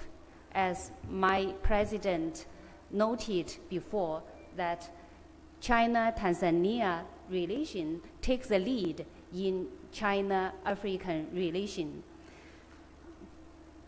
The traditional friendship between China and Tanzania was established by Chairman Mao Zedong, Premier Zhou Enlai, and President Julius Nyerere, the first generation leader of our two countries. Since the construction of Tazara Railway in 1970s, the friendship between China and Tanzania has withstood the test of time and challenges, remaining unbreakable and enduring. In November 2022, Her Excellency the President, Dr. Samia Suluhu Hassan, successfully visited China, who was the first head of state in Africa visited China after the 20th National Congress of CPC. During the meeting, Chinese President Xi Jinping and President Dr. Samia Suluhu Hassan jointly announced the elevation of China-Tanzania bilateral relations to the comprehensive strategic cooperative partnership and reached important consensus on enhancing economic and trade cooperation and deepening high-quality joint construction of Belt and Road Initiative. And last year, that is 2023, President Xi Jinping met with President Samia Suluhu Hassan again during BRICS Summit in Johannesburg. This year, China's Vice Premier Liu Guozhong successfully visited Tanzania and had cordial exchanges with Her Excellency the President and His Excellency the Prime Minister. Guided by the leadership of the two heads of state, we are confident and hopeful about the bright prospect of China-Tanzania relationship. Ladies and gentlemen, 60th anniversary is not only a milestone for the bilateral relation, but also a good opportunity for the bright future. We believe that both sides will take this opportunity to accelerate the implementation of the important consensus reached by the two heads of state, deepen political mutual trust, expand strategic cooperation, and continuously deepen.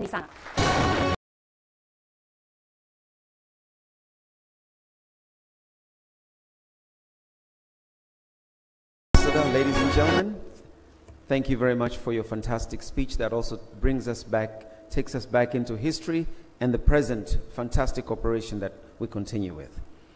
Mheshimiwa mgeni rasmi, naomba nimkaribishe sasa Mheshimiwa mkuu wa mkoa wa Dar es Salaam.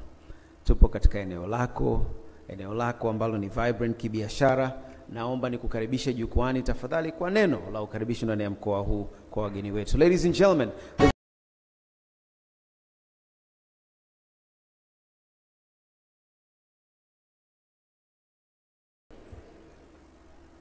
asante sana.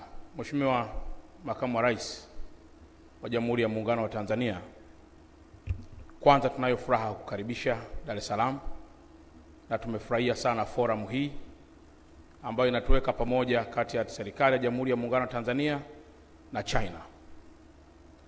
Mezani kwangu nimeona kulikuwa kuna zile za kutafsiri na ambazo pengine ningelipenda kwa wale ambao hawafahamu pia Kiswahili basi wavae ili waweze kupata ujumbe naotaka kuusema. Jambo la kwanza, Mheshimiwa Makamu wa Rais, Dar es Salaam tuna fursa nyingi za uwekezaji. Labda tu kidogo niweze kueleza kwamba kwa sasa tuna population ya watu wasiopungua milioni 5.3 kwa mujibu wa sensa iliyopita ya mwaka jana. Na kwa mantiki hiyo sasa hivi tutakuwa na watu wengi zaidi. Sasa katika hiyo population yafuatayo yamekuwa kama challenge ambayo tukibadili challenge inaweza kuwa opportunity ya uwekezaji. La kwanza, tuna opportunity kubwa sana katika eneo la ujenzi upya wa makazi ya watu. Hili eneo ukitoka kwa mfano airport, kulia na kushoto kuna Vingunguti, kuna Kiwalani, maeneo yote yale tumeshaanza kufanya mazungumzo na wawekezaji, big companies, ili tuweze kuona umuhimu wa kuzibomoa nyumba za wakazi zilizopo sasa na kujenga upya kwa flats kwenda juu. Kwa kufanya hivyo tutakuwa tumefanikiwa kufanya yafuatayo. La kwanza, tutakuwa kama tumesolve kwa namna kubwa sana mafuriko ambayo yamekuwa kisumbua hapa mjini, ambayo mengi hutokana na makazi holela ya watu.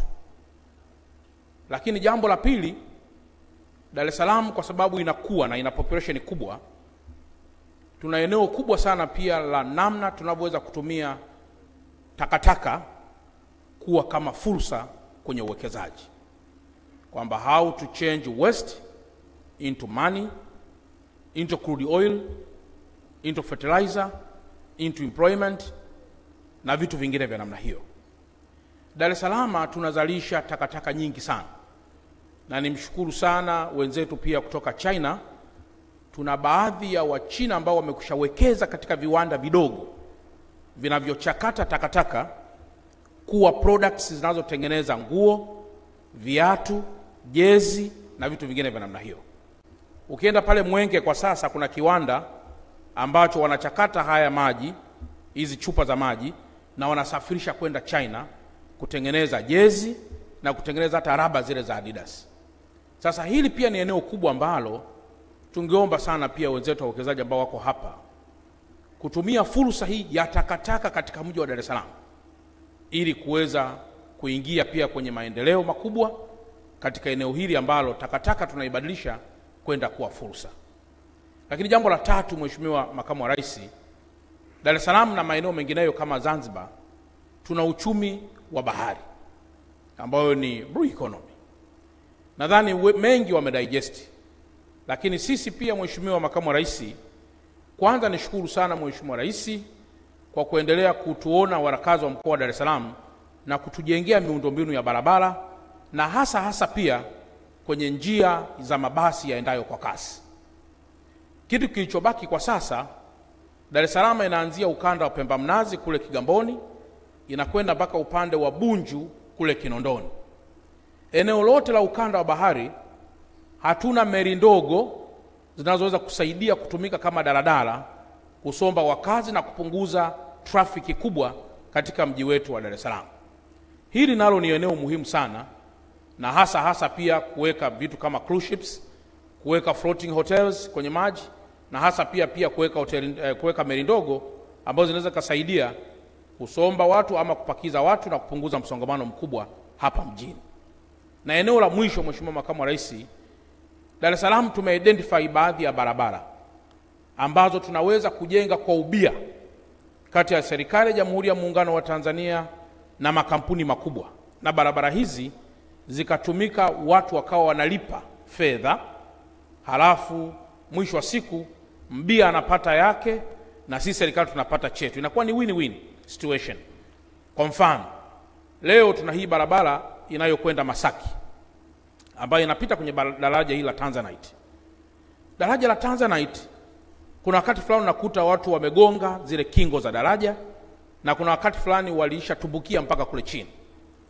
Sasa TANROADS peke yake inaweza siwe na fedha za kuservice ile barabara, na hasa itakapoharibika. Lakini pia kipato cha watu wanaokaa njia za Masaki Oyster Bay ni kipato kikubwa au kipato cha kati ukilinganisha na watu wanaokaa maeneo mengineyo. Sasa miundombinu kama ile bado ingeweza pia kujengwa, au tukipata eneo jingine kujengwa na wabia, na tukaingia kwenye makubaliano kati ya serikali yetu na wabia watakaojenga. Service ya barabara inahitajika, lakini zaidi pia na sisi tunakuwa tunapata. Lakini eneo la mwisho kabisa, Mheshimiwa Makamu wa Rais, Dar es Salaam ni market ya almost bidhaa zote za kilimo zinazotoka kwenye mikoa mingine ya Tanzania bara na pengine hata visiwani. Ukija maeneo mengi unakuta nyanya zimekuja, carrot zimekuja, perishable goods all zimekuja hapa kwa ajili ya kumit demand ya watu wa mkoa wa Dar es Salaam. Sasa kinachokuja kutokea, bidhaa zile wakati fulani zisiponunulika kwa haraka zinaharibika, na zitakapoharibika zinatupwa kama uchafu. Zikitupwa kama uchafu zinaweza zikasababisha magonjwa ya mlipuko kama kipindupindu na kadhalika. Sasa eneo muhimu nalotaka pia kulisisitiza la uwekezaji ni uwekezaji wa viwanda vidogo na vikubwa vya uchakataji wa mazao ya kilimo. Kwa mfano, Dar es Salaam badala ya kununua tangawizi kama tunda bichi, sasa tunaliprocess. Nyanya kama tunda bichi, sasa tuna process. Kitunguu kama tunda bichi, sasa tuna process. Sasa tukisha process namna ile, maana yake unaweza kukaa na hilo zao kwa muda wowote hata bila kuharibika, na mwisho tukapandisha hadhi ya mapato ya wakazi wa mkoa wa Dar es Salaam kwa kusaidiana na uwekezaji kutoka China na hapa kwetu Dar es Salaam. Baada ya kusema haya, nawashukuru sana, karibuni sana, asanteni sana.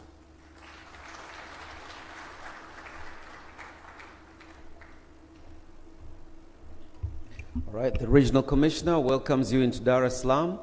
I believe you've heard the 4 key areas that he's talking about, and the opportunities are bound here in Dar es Salaam as well. So welcome back once again after your visit here. Let's move on with our remarks. Very briefly, the Deputy Minister of Agriculture, Mheshimiwa David Selinde. Please, ladies and gentlemen.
Dr.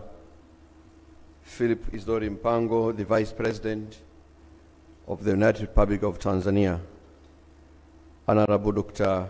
Damas Ndumbaro, the Minister of Culture, Arts and Sports, Honorable Albert Chalamila, the Regional Commissioner for Dar es Salaam, Honorable David Silinde, the Deputy Minister for Agriculture, Dr. Taus Kida, the Permanent Secretary,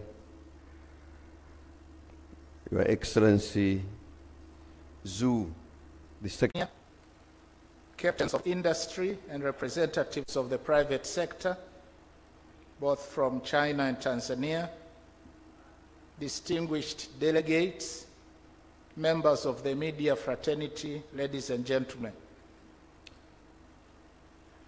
It is a great pleasure for me to join you in this important investment forum. Her Excellency Dr. Samia Suluhu Hassan, President of the United Republic of Tanzania, wished to personally officiate this closing ceremony, but could not be here due to other equally important exigencies in Dodoma.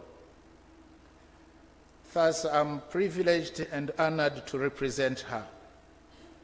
And on her behalf, I warmly welcome you to Tanzania, the cradle of mankind.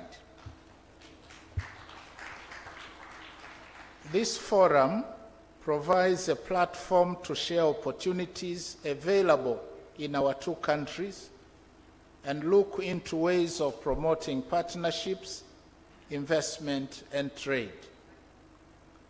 And I would like to sincerely express our profound gratitude to the China Council for Promotion of International Trade and the Tanzania Investment Center, TIC, as well as the Tanzania Private Sector Foundation, TPSF, for organizing this important event. But also very special thanks to Her Excellency Chen, the Ambassador of China in Tanzania, for championing Chinese investments here in Tanzania and for making this forum possible. Distinguished participants, I'm very happy to see this impressive attendance of approximately 200 Tanzanian companies, 40 local Chinese companies, and 60 companies from Jinhua, Zhejiang province. This is indeed a clear evidence of the prime importance of this meeting and the readiness of both Tanzania and China to scale up trade and investment and showcase opportunities awaiting to be exploited. I have been informed that through this forum, you were able to exchange information and engaged in dialogue as well as B2B matchmaking. The discussions, I'm told, focused on policy reforms and regulatory frameworks that can improve business environment and attract more foreign direct investments, especially from China. The government is convinced that by addressing these issues and investor concerns in a frank and transparent manner will help deepen economic ties, mutually beneficial opportunities for both Tanzania and China. Distinguished participants, the People's Republic of China has for a long time been a leading strategic investor and a major trading partner of Tanzania. The annual foreign direct investment flows from China increased from $92 million in 2019 to $221 million in 2021.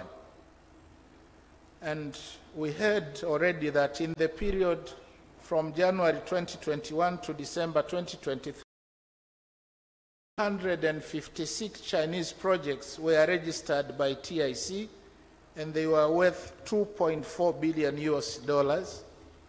and estimated to generate 29,122 jobs.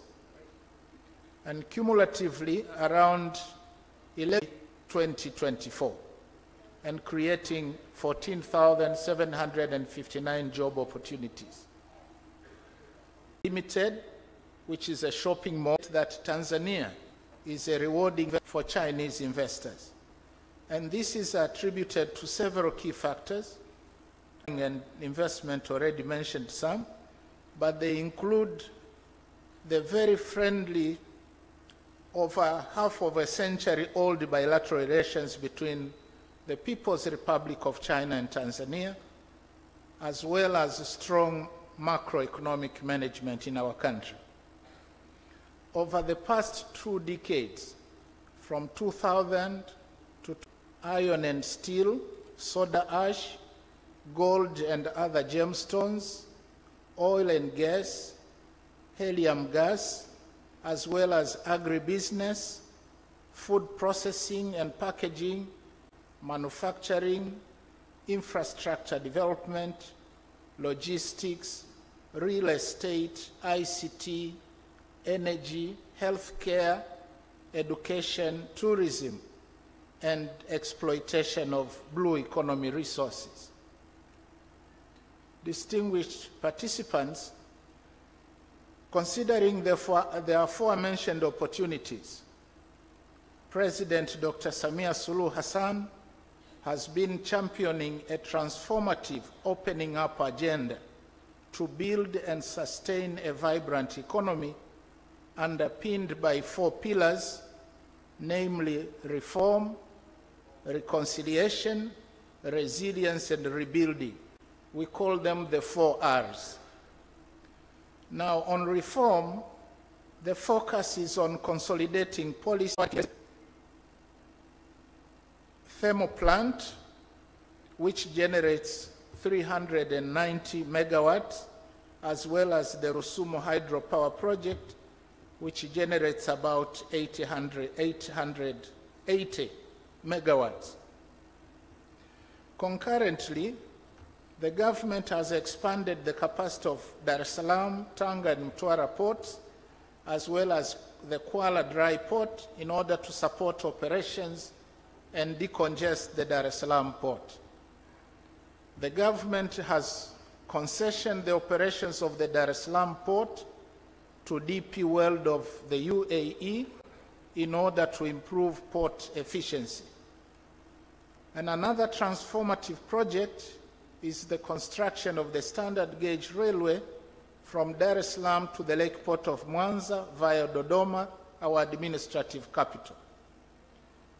The standard gauge railway will subsequently be extended westward to Musongati and Gitega in Burundi and Kindu in the Democratic Republic of the Congo. And this will allow for exploitation of lithium and nickel deposits in Burundi, as well as other minerals in that part of the world, and facilitate transport of other cargo to and from the port of Dar es Salaam. The Samia administration has also invested significantly in the education sector, targeting to improve the quality of human capital across board. And some of the interventions have included investment in school infrastructure and abolition of school fees from primary to secondary level in order to improve access to education, as well as putting more emphasis on vocational training. And the government has invested quite significantly in improving health service delivery and access in order to ensure a healthy labor force. Distinguished participants, with the foregoing opening up reforms, I can confidently assure Chinese investors and all other investors in Tanzania that Tanzania is ready for business, and the Samia administration is firmly committed to make Tanzania one of the most attractive investment destinations in our region.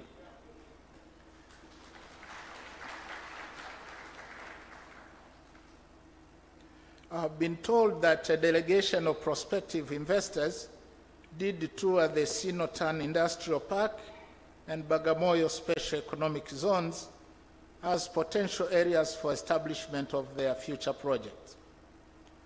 Now, these pioneer industrial parks, such as Modern, Elsewedi, Kamal Industrial Park, and so on, are very much in line with the government's resolve to facilitate and promote the industrial sector as key to economic transformation and faster progress.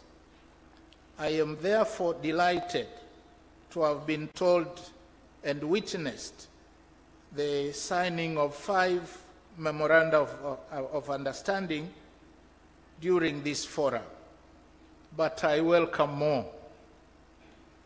I would like to see the value of trade between China and Tanzania increase from the current average of around $9 billion US dollars to at least 20 billion by 2030.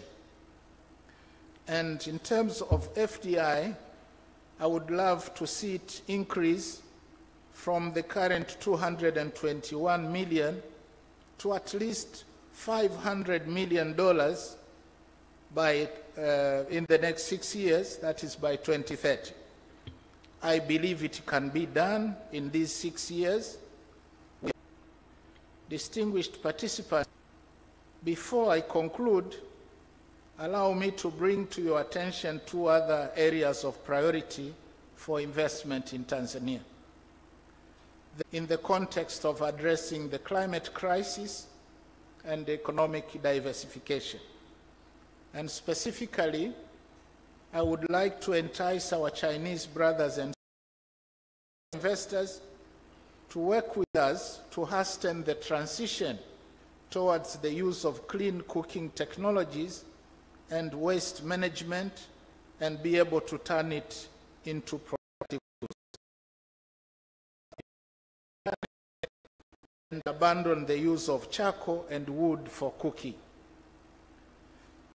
Another potential area for investment is the exploitation of the blue economy resources in the Indian Ocean, as well as the Great Lakes of Lake Victoria, Lake Tanganyika, Nyasa, Rukwa, and others. And the embedded opportunities include fisheries and processing, mining exploration underwater, beach and marine tourism, as well as transportation. I call upon smart investment in developing Tanzania's coastal areas and islands so as to benefit from the blue economy with environmental conservation at heart. With these remarks, it is now my singular honor and pleasure to declare the China-Tanzania Investment Forum 2024 officially closed. Sheshe. Thank you very much for your kind attention.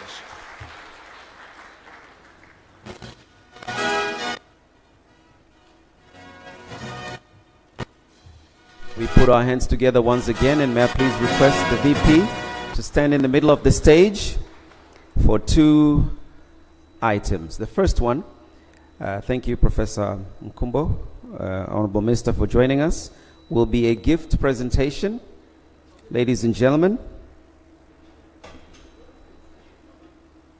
the Secretary of the CPC, please could you come up onto the stage for the first gift, and please also prepare for a photo moment.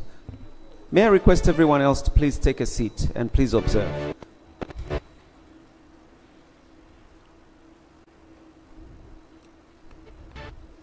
Mr. Chu Jonglier. Okay, here it is.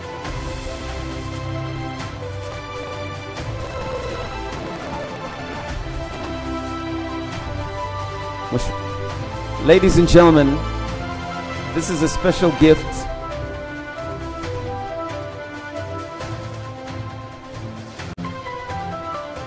It is a Makonde carving. The Makonde are from the south of Tanzania. And the particular type of wood that is used is mpingo. It is a pure black wood.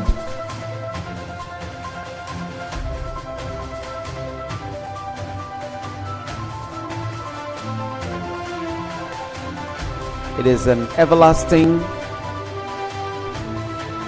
type of a wood, and the way it is carved, it represents unity and togetherness. And so as Tanzania and China celebrate over 60 years of cooperation, of unity and upamoja, and us coming together, this is a very symbolic gift that we are presenting. And its intricacy in the way it's detailed, it joins everyone together. Let's put our hands together for these wonderful gifts. And now we're going to set the chairs on at the high table after the picture is taken. Sasa tuweke viti ili tuweze kupiga picha. So we have 4 sets of pictures.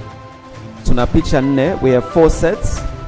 The first set will invite all our Chinese delegates in 2 groups.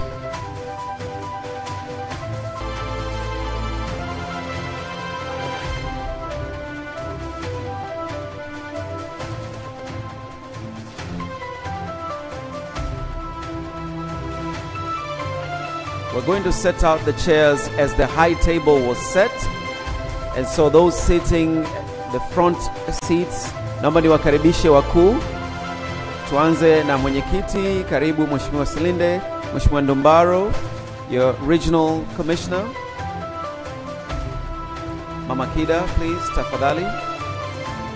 Your Excellency the Ambassador, as you were seated. Okay, so we'll begin with the first photo, and we'll do this in for our Chinese delegation. Please come through here, and you will exit to the right. 我们金华代表团的同事们哈，金华代表团，你们赶紧上来，分两组合影。金华代表团。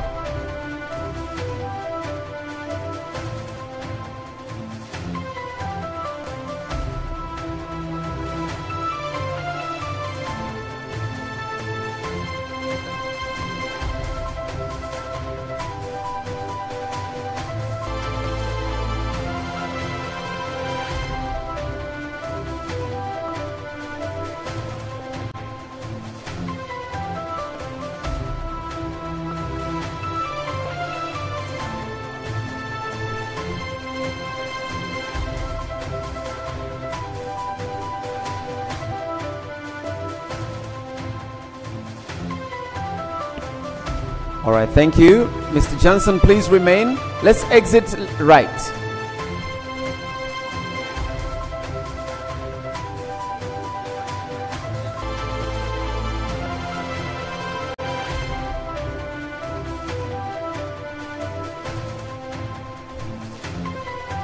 Group number 2. Na kwa sisi wa hapa nyumbani ni viongozi wa sekta binafsi, taasisi za sekta binafsi, Tanzania Heads of Private Sector Associations. Please stand by. Naomba mwanze kujiongea kabisa pembeni kwa wale wa hapa nyumbani, wa hapa nyumbani. Viongozi wa taasisi za sekta binafsi, associations. Okay. Makampuni, yes.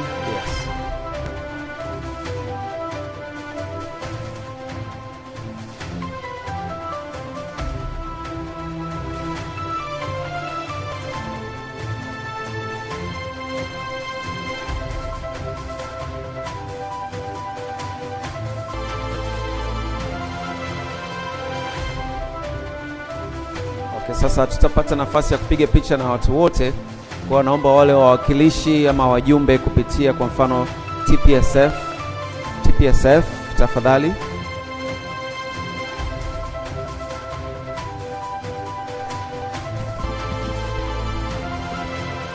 All right, thank you. Naomba wale wajumbe wawakilishi picha ya kwanza.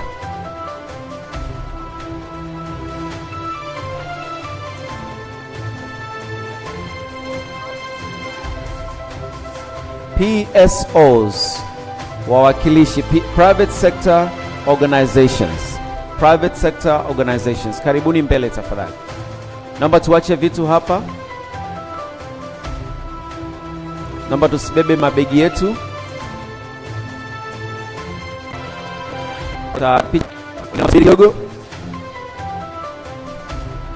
Kuna nafasi nyingi sana upande wa maganga kule.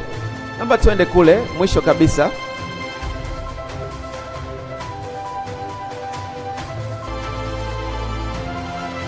Naomba tusogee karibu na kiti cha tusogelee kiti cha mwenyekiti hapa, kwa ambao tuko pembeni kabisa. Tusogee kwenye kiti hivi. Tutengeneze kama duara.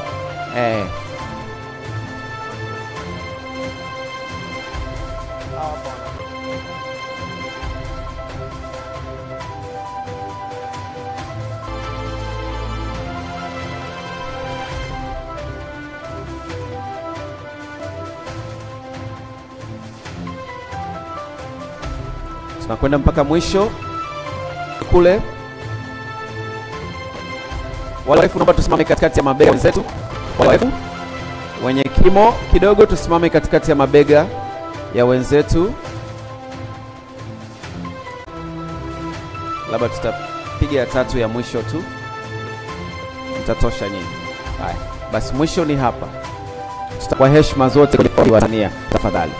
Safi. Ndio maana tunatoa heshima ya wote, tupate angalau picha ya pamoja tuweze kuwa na kumbukumbu. Hizi ni picha muhimu tunavyoendeleza biashara zetu.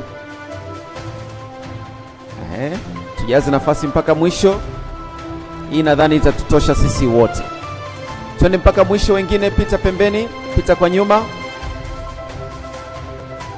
Wale wenye kimo kifupi kama mimi naomba mkae maeneo ya mbele mbele ya viti. Wale warefu naomba mwaruhusu wenzenu wafupi kidogo msimame katikati ya mabega yao.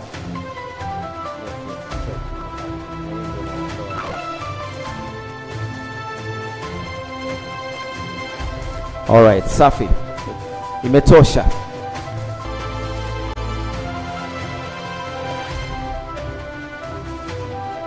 So today, asante.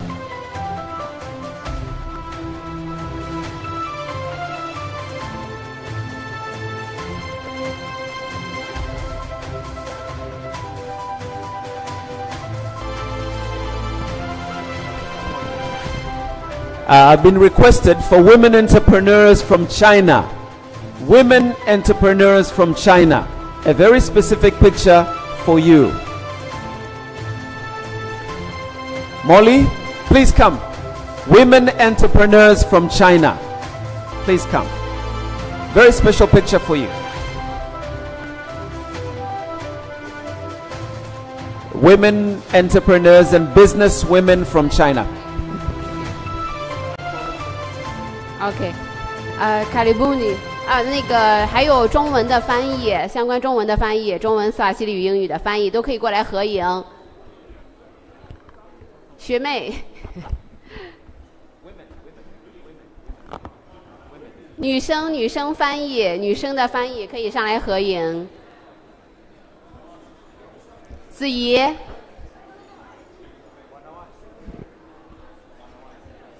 哎呀。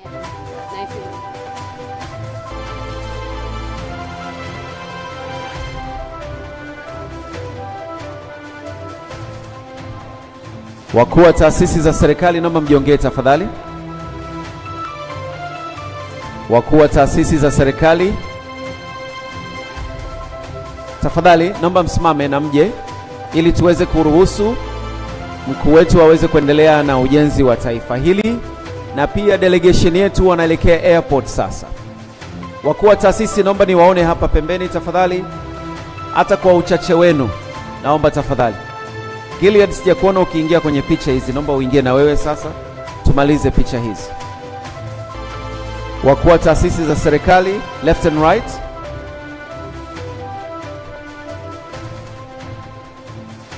All right, that's a very special picture of women in business, or business women from China, and the final picture is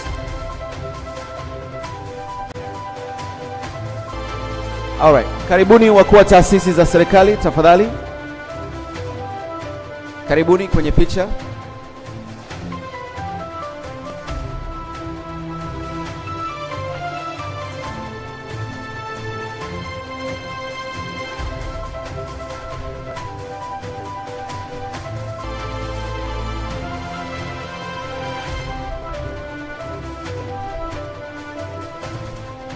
All right, let's go to our proper seats, please.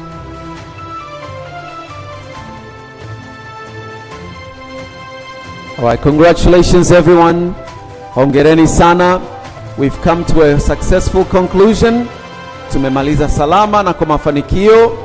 Tuendelee kufanya bidii kubwa ya kushirikiana pamoja na wenzetu kibiashara, ama ni binafsi ama kwa taasisi zetu, makampuni yetu. Fursa tumezisikia, serikali yetu ni sikivu, saidizi. Hongera wote ambao tumeandaa kikao hiki. Na sasa nakaribisha meza kuu kusimama. May I please request the high table to rise. Ladies and gentlemen, please rise. We are saying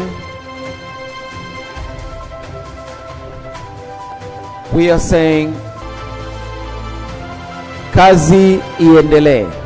Please rise. Naomba tusimame tafadhali. Naomba tusimame kwa heshima ya makamu wa rais na viongozi ambao sasa watakuwa wanatuaga na sisi kuelekea katika majadiliano zaidi na pia chakula cha mchana.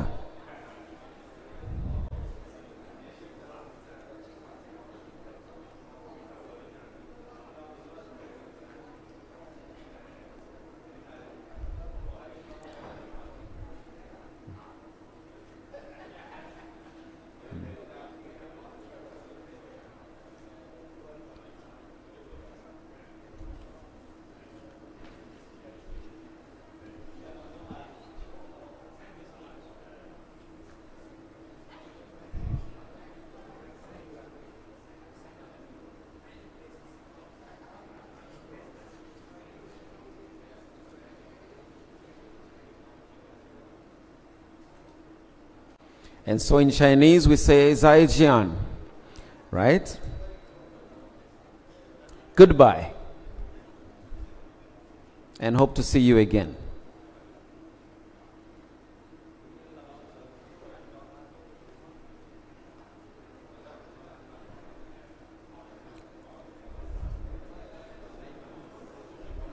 All right, thank you.